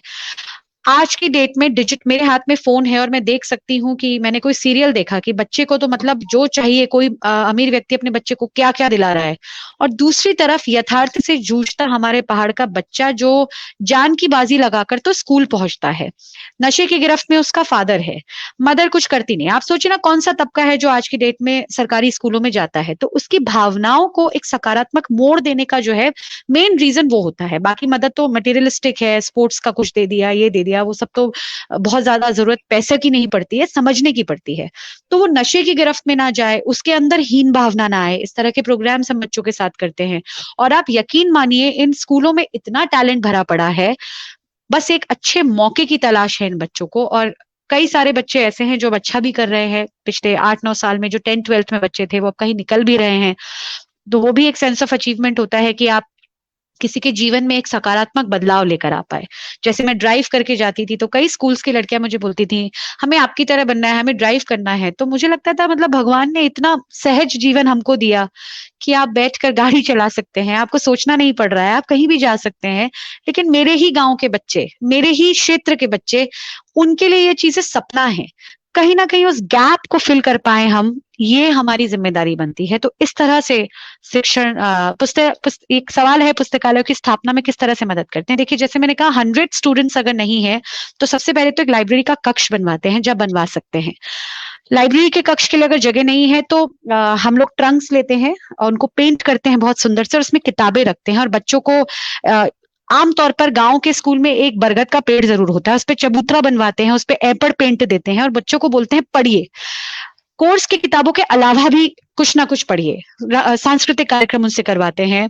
पिछले साल तो ये सब कार्यक्रम रुक गए, लेकिन मेरे, क्योंकि मैं एड फ्रेटर्निटी से आती हूँ, कई लिरिसिस्ट, कई अच्छे कलाकार मेरे दोस्त हैं जो यहाँ आकर इनका हौसला वर्धन करते हैं। उत्तराखंड से ही संबंधित हैं हिमानी शिवपुरी जी, सुनीता रजवार जी, ये सब मित्र हैं। तो ये लोग भी कोशिश करते हैं कि बच्चों के लिए कुछ ना कुछ संदेश भेजें। तो वही, जैसे मैंने कहा, पुस्तकालय मतलब सिर्फ पुस्तकों से नहीं है, उनके इंटेलेक्चुअल डेवलपमेंट से है, तो उसके लिए जो बन पड़ सकता है, चाहे कमरा बनाना पड़े, चाहे अलमारी रखनी पड़े, चाहे ट्रंक्स देना पड़े, जैसा देश काल परिस्थिति के अनुसार हम वो डिसीजन लेके यथा सामर्थ्य उन स्कूलों को मैं बोलूं इंटेलेक्चुअल रिच बनाने की कोशिश करते हैं। जी, बहुत बढ़िया।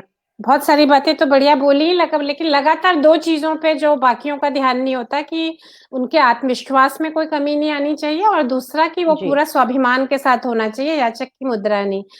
एक बात है कि जो इस 1-2 साल में पूरी शिक्षा तो बिल्कुल ठीक से कुछ भी नहीं चल रहा है। आपको क्या लगता है कि इसका क्या इम्पैक्ट पड़ेगा? ये तो पूरी एक एक ये बहुत उठान पे होती है जिंदगी, एकदम तबाह कर देगी ना ये तो उनकी सोच को। इसका क्या बिल्कुल, इम्पैक्ट मैंने आपको जो लगता पड़ेगा? शुरुआत में कहा कि अभी तक तो हमें इम्पैक्ट का पता भी नहीं है कितना, क्योंकि इस साल जहां लास्ट यस। ईयर हमने लाइब्रेरी बनाई थी, दिसंबर में वहां पे जब कोरोना का थोड़ा सा डिप आया था, तो 26 जनवरी का कार्यक्रम उस स्कूल में हुआ था और हमने लाइब्रेरी का उद्घाटन करना था सिर्फ 8, 9, 10th के बच्चों के साथ। पिछले साल जब हम वहां गए थे स्कूल में, और हमने स्कूल को 25 दिसंबर मेरे भैया का जन्मदिन होता था, तो हम 25 दिसंबर को स्कूल अडॉप्ट करते हैं और अगले 25 दिसंबर पे वो साइकिल खत्म होता है। 25 दिसंबर तो डेफिनेटली माहौल नहीं था इतना अच्छा, लेकिन 26 जनवरी को आदरणीय जो वहाँ के प्रधानाचार्य जी थे, उनके आग्रह पे हम लोग वहां गए इनॉग्रेशन के लिए। बच्चों ने रंगारंग कार्यक्रम भी किया, सब कुछ किया, लेकिन मुझे लगा एक डिसिप्लिन जो होता है ना स्कूल जाके जो आता है, हल्ला नहीं करना है, शोर नहीं करना है, बच्चे बहुत ज्यादा केयर फ्री हो गए थे। तो वो जो एक अनुशासन में उनको ढालने की चीज थी, क्योंकि स्कूल जाने का मतलब सिर्फ पढ़ाई नहीं होता है, बहुआयामी आपका डेवलपमेंट होना चाहिए। कई चीजें स्कूल में आप शिक्षकों के माध्यम से सीखते हैं, उनके जीवन को देखकर आप अपना आदर्श ढूंढते हैं। तो मैं एक्चुअली डर गई थी उस स्कूल में जाके, क्योंकि और मेरी एक मित्र हैं जो मेरी बॉस रही है रेडियो में, वो जाके जम्मू कश्मीर के किसी स्कूल में, एनजीओ का स्कूल था वहां, क्योंकि उनका कोई एक्सपोजर नहीं था उस क्षेत्र के लोगों का, तो सिर्फ बाहर के शिक्षक जो आके वहां पढ़ाते हैं, बच्चे उसी के माध्यम से सीखते हैं। 2 साल से ऐसी ऐसी चीजें बंद हैं, तो जो समुचित समग्रित जो विकास है वो रुक गया है बच्चों का। डिजिटल, अब आप सोचिए उन घरों में जहां 2 या 3 बच्चे हैं, सीमित आए हैं, वो तो शायद ऑनलाइन क्लासेस भी ढंग से नहीं ले पा रहे हैं, छोटे से क्रैम्प्ड स्पेस में वो लेते हैं, पता नहीं क्या सीख रहे हैं क्या नहीं। और जिस तरह से एक सबसे पहले तो अनुशासन जो चला गया है जीवन से, इसके प्रभाव देखने को मिलेंगे। बढ़ती एज में आप पर बहुत चीजों का प्रभाव पड़ता है, प्रभाव अच्छा भी हो सकता है, बुरा भी हो सकता है। घर पे रहते रहते रहते जो एक नकारात्मकता है, जो ये सारी चीजें हैं, मुझे लगता है हमको साइकोलॉजिकल लेवल पर भी बहुत कुछ करने की कोशिश करनी होगी। हम लोग हालांकि वत्सल क्योंकि हर तरह पे काम करने की कोशिश करता है, हम लोग कोशिश कर रहे हैं कि एक हेल्पलाइन जो है एस्टैब्लिश की जाए। माँ बाप के और बच्चे के बीच का डोमेस्टिक वायलेंस के केसेस बढ़ गए, क्योंकि एक ही घर में बंद है आप पति पत्नी, वो कुछ से चेहरा, अगर आपका रिलेशनशिप ठीक नहीं है, वो बच्चे देख रहे हैं, कई केसेस ऐसे भी सामने आए। तो मैंने कहा अभी तो अंदाजा भी नहीं है कि किस कदर नुकसान हुआ है। जब आगे हम लोग निकल के आएंगे, बच्चे वापस स्कूल में आएंगे, तो शायद अंदाजा होना शुरू होगा, और इस अंदाजे को गेज करने में भी मुझे लगता है आराम से 5 या 6 साल जो है लग जाएंगे। हम्म।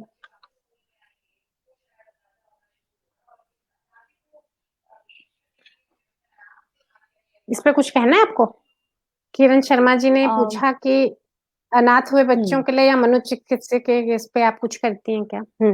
जी, इस पे अभी तक किया नहीं है, लेकिन मेरे एक मित्र हैं, जर्नलिस्ट हैं, अभिसार शर्मा जी, मेरे बहुत करीबी पारिवारिक संबंध हैं, उनसे मेरी चर्चा हुई थी। उन्होंने कैलाश सत्यार्थी जी को भी एडवाइस दिया था, और क्योंकि बहुत सरल हृदय के हैं, उनके बच्चे हैं, खुद भी समझ रहे थे, तो कैलाश सत्यार्थी जी ने भी बोला है कि ऐसे बच्चों को के लिए अलग अलग स्तर पे चीजें की जाएंगी।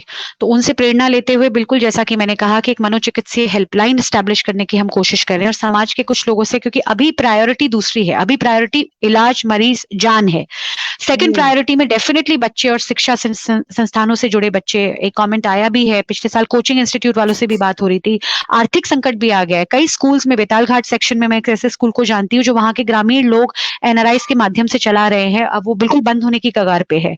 तो ऐसे संस्थानों को पोषित रखना, और जितना मैंने कहा हम कर सकते हैं नेटवर्किंग के माध्यम से, या ये सब कुछ, आर्थिक संकट देश पे गहरा है, थोड़ी थोड़ी चीजों के माध्यम से आपको चीजें ठीक करनी है, बहुत सारे आयाम हैं। लेकिन बिल्कुल हम कोशिश कर रहे हैं कि एक मनोचिकित्सीय हेल्पलाइन, सबसे पहले तो उन लोगों के लिए जो जैसे देखिए घर में डेथ होती है तो आपके आसपास बहुत सारे लोग होते हैं, बच्चे को संभालने वाले लोग होते हैं, बीवी को या हस्बैंड को संभालने वाले लोग होते हैं, जिन परिस्थितियों में इस वक्त अंतिम संस्कार हो रहा है और परिवारों के आसपास कोई नहीं है, उसका प्रभाव तो फिर बहुत बड़ा होने वाला है। डिप्रेशन के पेशेंट्स बनेंगे लोग, बहुत कुछ होगा। तो कोशिश कर रहे हैं हम लोग, लेकिन फिर से मैं बार बार कह रही हूँ कि ये सब जिम्मेदारी के काम होते हैं, कुछ भी कहना जल्दबाजी होगी।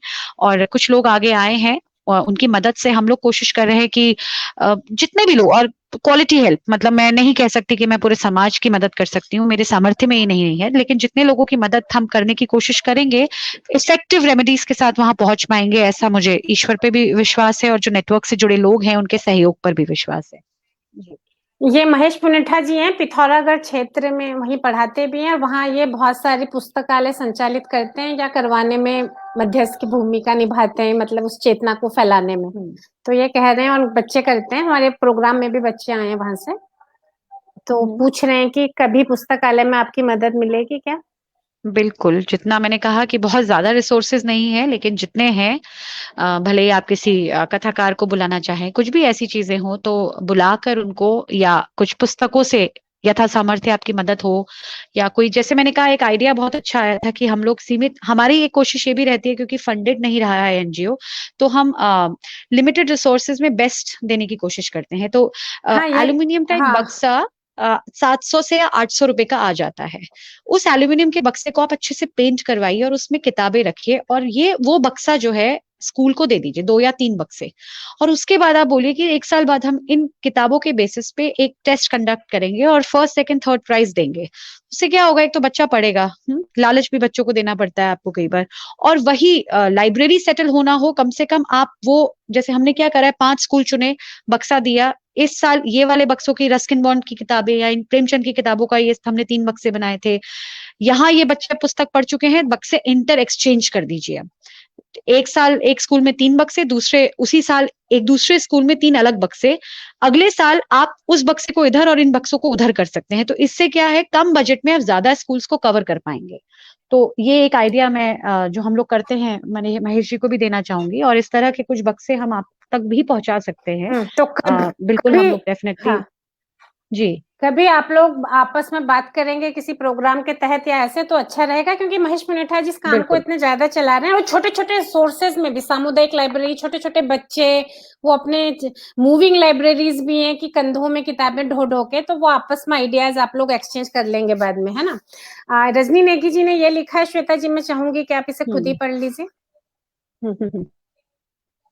नहीं, इट्स वेरी हाँ, पढ़ एम्बैरेसिंग, लीजिए, ये बहुत मतलब ज्यादा तारीफ लिख दी है, इससे जिम्मेदारी का भाव आता है। थैंक यू नहीं, so much, I feel it's an मैं एब्सोल्यूट प्लेजर। हाँ, मैं चाह रही थी आप इसको रीड कर दीजिए,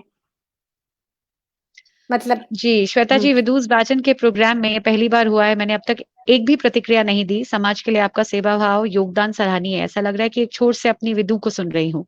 वही सेवा भाव, वही विचार, और true inspiration to all generation. एक बात और, आप बहुत खूबसूरत है। Thank you. I think it takes one to know another, क्योंकि आप में भी वही सब चीजें हैं, इसलिए शायद आप उसका रिफ्लेक्शन मुझ में देख पा रही हैं। Thank you so much. जी। और महेश पुनेठा जी, आपके लिए नंबर दे दिए, आप नोट कर लीजिएगा कि आप इस पे कांटेक्ट कर सकते हैं, या मेरे को नहीं पता है किसके लिए दिए, पर वो क्लियर हो अमित जाएगा जी, प्रोग्राम के बाद। अमित जी मेरे ही टीम के सबसे काबिल मेंबर हैं, अमित पांडे जी, और ये शायद महेश पुनेठा जी के लिए, या जो लोग मेडिकल कंसल्टेंसी चाह रहे हैं, ये दोनों नंबर्स हाँ, हमारे हेल्पलाइन के ये हैं। दोनों आप नंबर लोग यहाँ दे दिए, संपर्क कर ये आप सकते लोग, हैं। जी। ये आप नोट कर सकते हो। हम बस प्रोग्राम को खत्म करने से पहले, अभी हम आपके लिए सवाल इतने आ गए कि हम आपको अच्छे से नहीं जान पाए। अच्छा, कोई दिलचस्प वाकया ही सुना दीजिए एक, उस दौरान का, जब आप फिल्म बनाती थी या जब आप रेडियो जॉकी थी, कोई दिलचस्प सा वाकया शेयर कीजिए कुछ। बहुत सारे दिलचस्प वाक्य, बहुत पीछे चला गया अब सब कुछ, लेकिन देखिए, हम लोग छोटे स्टेट से आते हैं, एक्सपोजर लेवल ज्यादा नहीं थे। एक हीरो होंडा सीबीजी की फिल्म हमने बनाई थी, जिसमें केरला में हम लोग शूट कर रहे थे, और वहां पर भी शायद वो एक सामाजिक कीड़ा पहले से ही अंदर था। तो 26 जनवरी का शूट का दिन था, और मरीन थ्रेट आया था किसी प्रकार का उस दिन, और हमारा शूट जो है उसको रोकने की बात हो गई थी कि आज आप ये शूट नहीं कर सकते। और शूट रोकना मतलब एक प्रोडक्शन हाउस के लिए बहुत बड़ी बात होती है। आपको जितना आपने स्टाफ हायर किया है, जितने आपने कैमरामैन, डीओपी, डायरेक्टर, क्रिएटिव जो लोग होते हैं, उन सबको आपको पैसा तो देना पड़ता है, लेकिन फिल्म में कुछ हाथ नहीं आता, तो वो बहुत लॉसेस का डे होता है। तो रात को हम लोग सब घबराए हुए थे, और हमें लगा कि अब तो ये शूट नहीं हो पाएगा। उससे पहले मैंने आईएफसीआई के लिए एक फिल्म की थी, और आईएफसीआई के चेयरमैन जो है उनको फिर मैंने मैसेज किया रात को, सर यहाँ पर जो है कलेक्टर जो इंचार्ज होते हैं किसी भी नेवल डॉक के, वो परमिशन नहीं दे रहे हैं। तो बोले what made you write to me, रात को 11 बजे। और वो सर का ये था कि मेरे हमेशा से आदत रही कि मैं लोगों से बात करती हूँ, उनके बारे में जानने की कोशिश करती हूँ, तो मेरा नेटवर्क जो मुझे लगता है मैं कनेक्ट कर पाती हूँ कि किसकी कहाँ मदद की जरूरत पड़ सकती है। जावेद यूनुस सर नाम था, उनके पिताजी कमिश्नर कुमाऊं रहे थे किसी जमाने में, तो हमारा एक नैनीताल का कनेक्ट था। तो मैंने सर को कहा सर बस मुझे नहीं पता आप कर पाएंगे या नहीं कर पाएंगे, मुझे लगा आप कनेक्टेड रहे हैं, क्योंकि उससे पहले उन्होंने मुझे बताया था कि आईएफसीआई ने कुछ पोर्ट्स को फाइनेंस किया था। तो उन्होंने मुझसे बोला ये तुम्हारी आदत अच्छी है, सवाल पूछो, लोगों से पूछो, मदद कहाँ से मिल जाए आपको नहीं पता। मैंने कहा ना ये एक्सपीरियंस से सब काम आ रहे हैं। तो वहां पे वो जब तक मदद कर पाते, टीम के एक दूसरे जो व्यक्ति हैं वो बोलने लगे कि यहाँ पर जो डॉकयार्ड की जिनकी रिस्पॉन्सिबिलिटी जिनकी है वो कह रहे हैं 1.5 लाख रुपया दीजिए और हम आपको परमिशन दे देंगे। तो अंदर से एक सोशल एक्टिविस्ट ही थी मैं शायद हमेशा से, एंड आई वाज लाइक ऐसे तो मैं नहीं होने दूंगी, किस चीज के 1.5 लाख रुपया। अगर मरीन थ्रेट है तो नेशनल सिक्योरिटी कॉम्प्रोमाइज नहीं होनी चाहिए, हमको कोई दूसरा डॉक प्रोवाइड कीजिए जहां थ्रेट नहीं है।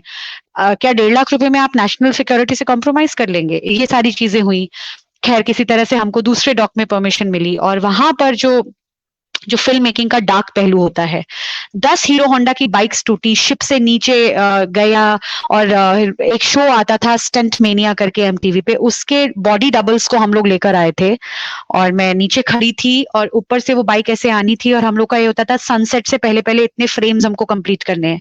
और जब वो बाइक गिरी नीचे और उसका पैर जो है वो पूरा मतलब मेरे सामने सामने टूटा, तो मुझे लगा कि ग्लैमरस दिखती है चीजें, आसान तो देखे कुछ भी नहीं है। जैसे हम कह रहे हैं कि सामाजिक कार्यकर्ता होना आसान नहीं होता है, ये आसान नहीं होता है, आसान मुझे लगता है कोई काम नहीं होता है। रेडियो में कई हर्डल्स आते थे, 30 सेकंड में आपको अपनी बात पूरी करनी है, आप 18 सेकंड पे हैं अटके हुए और आप अपने दर्शकों को प्यार मोहब्बत की बातें बता रहे हैं, और सडनली बाहर से एक आता है एमआरएफ टायर का आपने इसी लिंक में बोलना है। तो फिर आप ट्विस्ट करते थे कि अच्छा मौसम अच्छा है, अगर आप अपनी गर्लफ्रेंड से मिलने जा रहे हैं तो याद रखिए आपकी बाइक में एमआरएफ टायर हो ताकि आप जल्दी वहां पहुंच पाए, जिसको बोलते हैं ना क्लाइंट मेंशन। तो प्रेजेंस ऑफ माइंड होना जरूरी होता था। बहुत सारी ऐसी चीजें होती थी जो वो अपने आप की एक दुनिया थी। आप बस ये है कि आप शब्दों से खेलना सीख गए, आप ये सीख गए कि आपको 20 सेकंड में अपनी बात कम से कम शब्दों में कंप्लीटली होके कैसे करनी है। तो ये सारी चीजें जो है ये मुझे मीडिया से ही आया है जी। मतलब प्रेम की बात से अचानक से लाना है, ऐसे तो एक आध और सुनने का मन कर रहा हो, तत्काल दिमाग में आ गए हो तो। बस अब ये एक दो चीजें जो मुझे याद रहती है कि कहाँ तो मैं बात कर रही हूँ प्रेम मोहब्बत की और ये ऑटोमोबाइल डाल रहे हैं बीच में कि मैं कहाँ से टायर और ये मशीन ऑयल इसमें डालूं, लेकिन यही चीजें होती हैं जो मीडिया में प्रेजेंस ऑफ माइंड बोलते हैं जरूरी होता है। तो इस वक्त तो इतना, क्योंकि इतना कुछ ओवरवर्क्ड है, इतना ध्यान नहीं आ रहा है, लेकिन ये वाकये हुए हैं जी। बल्कि हम लोग तो हंस रहे हैं इस बात पे कि प्रेम और बाइक को मिला दिया है, अदरवाइज तो ये तो बहुत सहज ढंग से मिलाया हुआ है आजकल। वो तो एडवर्टाइजमेंट तो बोल ही रहे हैं कि याला टूथब्रश, याला सेंट, याले कपड़े यूज करोगे ब्रांड तो प्रेम मिलेगा। उन्होंने तो कॉन्फिडेंटली मिला रखा है जी। तो हमने बात की काफी, और बहुत कुछ सबको जानकारियां मिली होंगी, फायदा हुआ होगा, लाइन्स आपको मिल गई हैं कनेक्ट करने के लिए।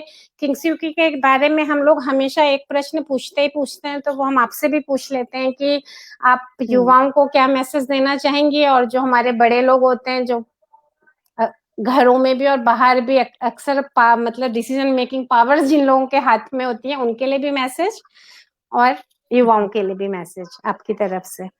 हाँ, एक और दिलचस्प वाकया था जो मुझे मेरे फैमिली ने याद दिलाया है मेरे व्हाट्सएप पे, और ये रिलेटेड है मेरे अगले आंसर से भी, मैं कनेक्ट कर पाऊंगी। एक बार मैं सैमसंग की फिल्म प्रियंका चोपड़ा के साथ शूट कर रही थी, और वो बैंगलोर में स्टार्स के थोड़े नखरे होते हैं, उनको किसी चीज का डोसा खाना था, पता नहीं वहां का एक बड़ा फेमस डोसा था। 2 दिन तक वो हमसे बोलती रही मुझे वही डोसा खाना है, मुझे वही डोसा खाना है, और आप थके होते हैं, प्रोडक्शन में आप शूट कर रहे हो ना, लाइक अब मैं इसका ये टैंट्रम भी उठाऊं कि मैं इनके लिए वो डोसा लेकर आऊं।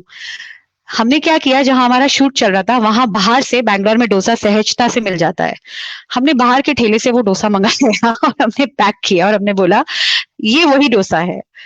जब वो खाने बैठी और बोली यही डोसा नहीं मिलता कहीं, इसका टेस्ट इतना अच्छा है, try this is so good see, इसीलिए मैं वहां से मंगवा रही थी। तो हमारी पूरी टीम अंदर से हंस रही थी कि मैडम को पता नहीं है ये बाहर का ही डोसा है तो जो आप कह रही है प्रेरणा ना, मदद करिए लोगों की जहां से मिले, जैसे मिले। आप साइकोलॉजिकल रिलीफ देने की कोशिश करिए लोगों को, क्योंकि इस वक्त मुझे लगता है जो सबसे ज्यादा जरूरी है वो है मनोचिकित्सीय लेवल पर किसी को हौसला देना, किसी को रिलीफ देना। कई परिवार टूटे हैं। आने वाले समय तो जो है सामाजिक कार्यकर्ताओं की क्या, समाज में सबकी जिम्मेदारी बढ़ने वाली है। हर आदमी अपनी एक वॉर में लगा हुआ है। आपको नहीं पता किसी के घर में क्या चल रहा है। बाहर हंसता हुआ आदमी जरूरी नहीं है कि वो बहुत अच्छा जीवन जी रहा हो। तो आपको उसको अच्छे से बात, least you can do for someone is कि आप उस व्यक्ति से ढंग से बात करें, उसको समझें, उसको सुने और उससे सही से जवाब दे। शुरुआत तो शायद यहीं से हो जाती है एक अच्छे समाज की गढ़न की।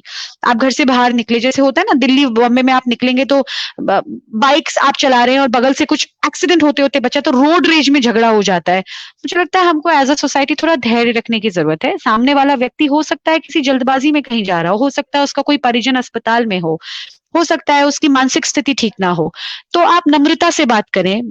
इससे कई चीजें जो है सॉल्व हो जाती हैं। तो ये एक राय मैं दूंगी कि हर कोई अपने स्ट्रगल में है, हर कोई अपनी पीड़ा में है। जहां तक हो सकता है आदमी को एक मेंटल इमोशनल रिलीफ पहुंचाने की कोशिश कीजिए। जी। बच्चों के लिए कोई मैसेज? बच्चों के लिए मैसेजेस सीखिए। देखिए मैंने जो सीखा है लाइफ में वो लाइफ की कई लोग बोलते हैं मुझसे आप हर आयाम पे बात कर लेती है, क्योंकि मुझ में सीखने की ललक है। मुझे लगता है जहां आपको लगता है आपको सब कुछ आ गया वहीं आपकी सीखने की उम्र कम हो जाती है। कुछ भी है, जितना कम मतलब जितना ज्यादा हम जानेंगे उतना ज्यादा हमारे पास समाधान होंगे लोगों के लिए, खुद के परिवार के लिए। पढ़िए, दूसरा पढ़िए जरूर, क्योंकि पढ़ने से जितना व्यक्ति सीखता है, और कोर्स की किताबें ही नहीं, बच्चों को मैं यही बोलूंगी कि सिर्फ कोर्स की किताबों में आपको जीवन का, और वो थोड़ी लेट्स बी ऑनेस्ट बोरिंग होती हैं।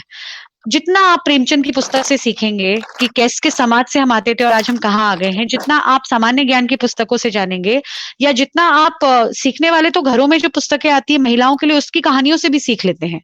बस पढ़िए जरूर। रात दिन में 1 घंटा या आधा घंटा सिर्फ सोशल मीडिया, डिजिटल मीडिया नहीं। जैसे मेरी रात को अभी भी आदत है कि पिछले 1.5 महीने से तो नहीं कर पा रही हूँ, या जब ऐसे कुछ होता है तो नहीं कर पाती हूँ, लेकिन लास्ट में सब कुछ बंद करके अपनी एक पुस्तक जरूर पढ़ती हूँ, क्योंकि उसमें जो भावनात्मक चित्रण होता है आपको पता भी नहीं होता है कि आप कितना कुछ सीख रहे हैं उससे। तो पढ़ने की आदत मुझे लगता है ये हमारी पीढ़ी में अगेन थोड़ा सा मिसिंग है। डिजिटल और किंडल से निकलकर पुस्तकों को रखकर, सहेज कर, पन्ने पलट कर पढ़ने का जो आनंद है उससे वंचित नहीं रखना चाहिए खुद को। ये जरूर है कि वहां से सबसे बड़ी सीख आपको मिलती है। वैसे टाइम हो गया, अगर आपको मन हो सवाल के जवाब का तो मैं आपकी इच्छा पे छोड़ती हूँ।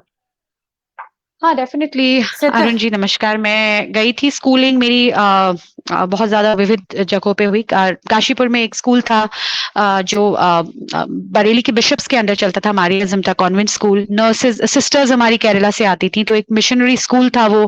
भैया मेरे आरएसएस के थे। तो आप समझ सकते हैं कि एक्सपीरियंस सिर्फ स्कूल से नहीं आया है। एक्सपीरियंसेस जो आए हैं वो मैंने बोला ना मल्टी डायमेंशनल जो मेरी फैमिली रही है। भैया आरएसएस में, मैं मिशनरी स्कूल में, मम्मी दूसरे बैकग्राउंड की, पापा दूसरे बैकग्राउंड के। और कॉलेज के जब मैंने करा तो मैंने हिस्ट्री पढ़ा था एमकेपी कॉलेज से, नीटू भी वहीं से पढ़ी है। और उस वक्त भी मतलब मुझे लगता था कि ये वाली पढ़ाई से हमको सीख नहीं रहे हैं, हॉस्टल में बांध के रख दिया हमको। सीखने के लिए तो बाहर जरूरी है, दुनिया बाहर जाकर जानना जरूरी है। उस वक्त भी मैं अपने आध्यात्मिक गुरु के लिए मैं लाइव शोज करने लगी थी। और उसके बाद मैंने आईएमसी जो है दिल्ली में, वहां से मीडिया मैनेजमेंट की पढ़ाई करी। तो पढ़ाई तो ये करी है जो फॉर्मल एजुकेशन है, लेकिन अगर आप कह रहे हैं सीखना, तो पुस्तकों से सीख रही हूँ और आगे भी सीखती रहूंगी, ये उम्मीद है। जी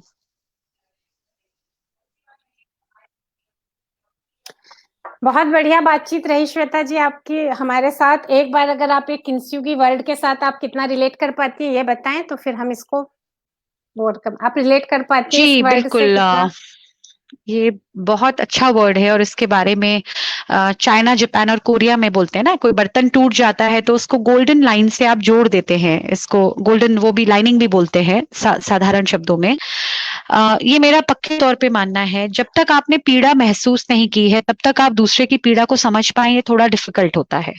तो जब तक आप टूटे नहीं हैं, बिखरे नहीं हैं, तब तक आपके अंदर शायद चमकने की शक्ति नहीं होगी। जैसा मैंने कल कहा कि कुछ बाहर से रोशनी अंदर लाने के लिए कुछ क्रैक्स जरूरी होते हैं। वो गोल्डन लाइनिंग जो बाहर से एक बर्तन में आती है वो तभी आती है जब आप कहीं ना कहीं टूटे होते हैं, तपे होते हैं। तो मेरे को एक बहुत अच्छी लाइन मेरी एक आध्यात्मिक गुरु थी, उन्होंने कही थी कि दैवीय जो अनुभव होते हैं, आध्यात्मिक जो अनुभव होते हैं वो तभी आते हैं जब आप इस दुनिया में सांसारिक लेवल पे, क्योंकि कई लोग बोलते हैं अरे अब तुम्हारी मदर की भी डेथ हो गई, ब्रदर की डेथ हो गई है, मेडिकल हिस्ट्री रही है फैमिलीज की, और काफी चीजें रही हैं पर्सनल लाइफ पे जिससे मैं गुजरी हूँ। डिप्रेशन की पेशेंट भी रही हूँ एक टाइम पे, इंसोम्निया की पेशेंट रही हूँ, और स्वीकारा है उन चीजों को। तो वो पीड़ा समझना और मदद की ऊर्जा, जैसे एक भाव आता है, मेरे को बहुत ज्यादा घबराहट होती थी। जैसे भैया का एक्सीडेंट में डेथ हुई थी, तो घर से कोई भी बाहर जाता है, कोई भी मित्र, तो एक आदत है कि प्लीज पहुंच के बता देना, और अगर 4 बजे तक किसी ने पहुंच के नहीं बताया तो मुझे एंग्जाइटी होने लगती थी। यही एंग्जाइटी को मैंने सोशल की तरफ मोड़ दिया, कि पीड़ा महसूस की। जैसे आज की डेट में कोई पेशेंट है, वो फोन करके 4 बजे बोलता है सुबह, दीदी अंदर पता नहीं चल पा रहा है, क्या हो रहा है, क्या आप पता लगा पाएंगी? तो मुझे समझ में आता है कि वो आदमी कहाँ से आ रहा है, वो पीड़ा कहाँ से आ रही है। तो चैनलाइज कर दिया अपनी वीकनेस को, कहीं ना कहीं चैनलाइज करना, और उसका एक सुंदर रूप बाहरी तौर पर देखिए। जब आप जो किंगसुकी की भी बात कर रही हैं, वो बाह्य आवरण होता है, वो जो गोल्डन लाइनिंग है वो बाहर आती है, अंदर तो क्रैक्स ही हैं, पर उन क्रैक्स का जो प्रेजेंटेशन है to the society and to the world, वो आपने गोल्डन कर दिया।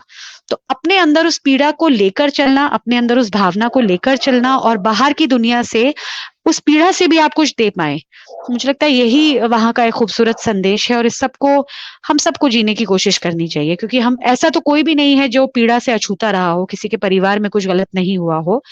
अगर आपने कभी भी महसूस किया है खुद को असहाय, या खुद को एक दर्द में महसूस किया है, तो आप दूसरे के लिए भी वो भाव जरूर रखें। नाराजगी ना दिखाए समाज पर, दुनिया पर, कि मैंने इतना कुछ सहा है, क्या मिला? इतना कुछ सहा है आपने, आपको भगवान ने चुना है, आप अपनी सहन शक्ति बढ़ाएं, और सामने वाले को समझने की कोशिश करें कि क्यों हुआ ये आपके साथ, और अगर आपके साथ हुआ है तो आप इस शक्ति का प्रयोग कहाँ कर सकते हैं और किस तरह से कर सकते हैं। जी, बहुत बढ़िया। एक्चुअली रजनी नेगी जी ने आपको विदु की तरह बताया, जिसको वो बाहर वो खूबसूरत भी बहुत थी और अंदर से भी बहुत इनलाइटेंड थी, डॉक्टर थी और लिखती भी बहुत अच्छा थी। तो मुझे लगा, और उसका एक प्रिय वर्ड था, और वो वही सब करती थी जो जो आपने अभी बोला किंगस्यू की वर्ड से, उसका प्रिय वर्ड था, उसका व्हाट्सएप स्टेटस भी यही था। तो मुझे लगा कि वो आपको उनकी तरह बता रही हैं, तो आप ही इसको बहुत अच्छे से डिफाइन कर पाओगे। बाकी समय बहुत हो चुका है। अभी वो पसंदीदा किताब महेश पुनेठा जी पूछ रहे हैं, और हम अगली कभी बुलाएंगे इनको, अभी हमारा भी मन नहीं भरा है, दोबारा बुलाएंगे तो पूछेंगे अब, क्योंकि काफी टाइम हो चुका है। तो बाकी तो इतने सारे कमेंट्स आपको दिखेंगे, आपको पता है कि बहुत ही अच्छा शो रहा, सबने आपसे बहुत लाभान्वित भी हुए।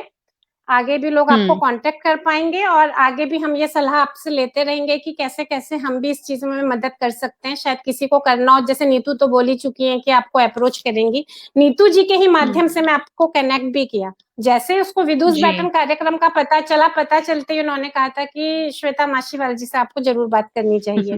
मेरी जूनियर रही है कॉलेज में। जी जी।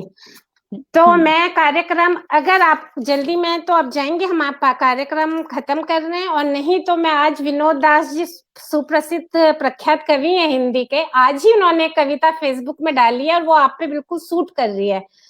तो पीड़ा का हम क्या कर सकते हैं, जिसने अंदर इतनी पीड़ा झेली है।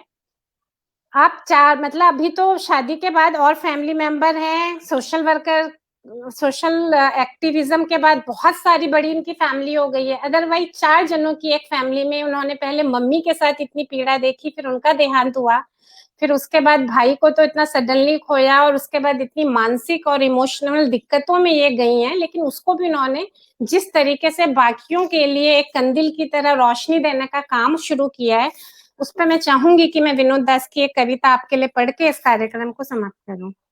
इजाजत? बिल्कुल। अकेलेपन की खिड़की के बाहर खिलखिला रहा है उम्मीद का फूल, अपनी जीभ की नोक से उसके कर्ण लौ को जब औचक छूती है, हवा की एक हल्की लहर संपूर्ण दिगंत में फैल जाती है। फैल जाती है उसकी मादक खबर, लेकिन वायरस त्रस्त मेरी घ्राणेंद्रियां रहती हैं उससे बेखबर, रहती है जैसे बेखबर क्रूर झूठी सरकार महामारी में अपने नागरिकों से।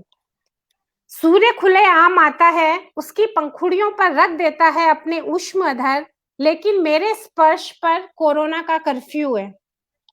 जीवन में नहीं है नमक, चाय में नहीं है स्वाद, अपनी ही कैद में है अपना संसार, मैं सुदूर बैठा उसे निरखता हूँ घर की सींखचों से और उदास हो जाता हूँ। लेकिन मन का जिद्दी भंवरा फूलों पर मंडराता है, लाता है अपने पंखों पर पीला पराग गुप्त प्रेम की तरह। कंकालों की अट्टहासों के बीच सुकोमल पराग कण झरते हैं उम्मीद की बूंदों की तरह मेरे भीतर अध टूटी सांसों के बावजूद। तो आपका पूरी बातें हमारे लिए उम्मीद की फूल की तरह रही हैं, उम्मीद की बूंदों की तरह। और मंगलेश डबराल जी जिन बेटियों को अपना सौंप गए हैं अपनी सारी उम्मीदें, हमें लगता है कि श्वेता जी और उनकी तरह के जो और बाकी सारे लोग काम कर रहे हैं, हम लोगों के बीच में से भी जितने लोग हैं, जितने लोग अगर इसको 1.5 घंटा बैठ के सुन सकते हैं, वो सारे उम्मीद के फूल ही हैं, क्योंकि सुनने की क्षमता और संवाद करने की क्षमता हर किसी में नहीं होती। बल्कि मुझे तो लगता है सिर्फ एक कान पैदा हो जाए, सिर्फ एक कान पैदा हो जाए तो लोकतंत्र आ जाए, लोकतंत्र आ जाए तो सारी समस्याओं का समाधान हो जाता। तो मुझे लगता है कि इन बातों को, ये बातें आपके रहने से बहुत अच्छे से कन्वे हुई और आपके काम तो जो है वो कह ही रहे हैं। बहुत बहुत धन्यवाद आपके कीमती समय में से समय निकालने का। हम दोबारा भी बात करेंगे। आप सभी को नमस्कार।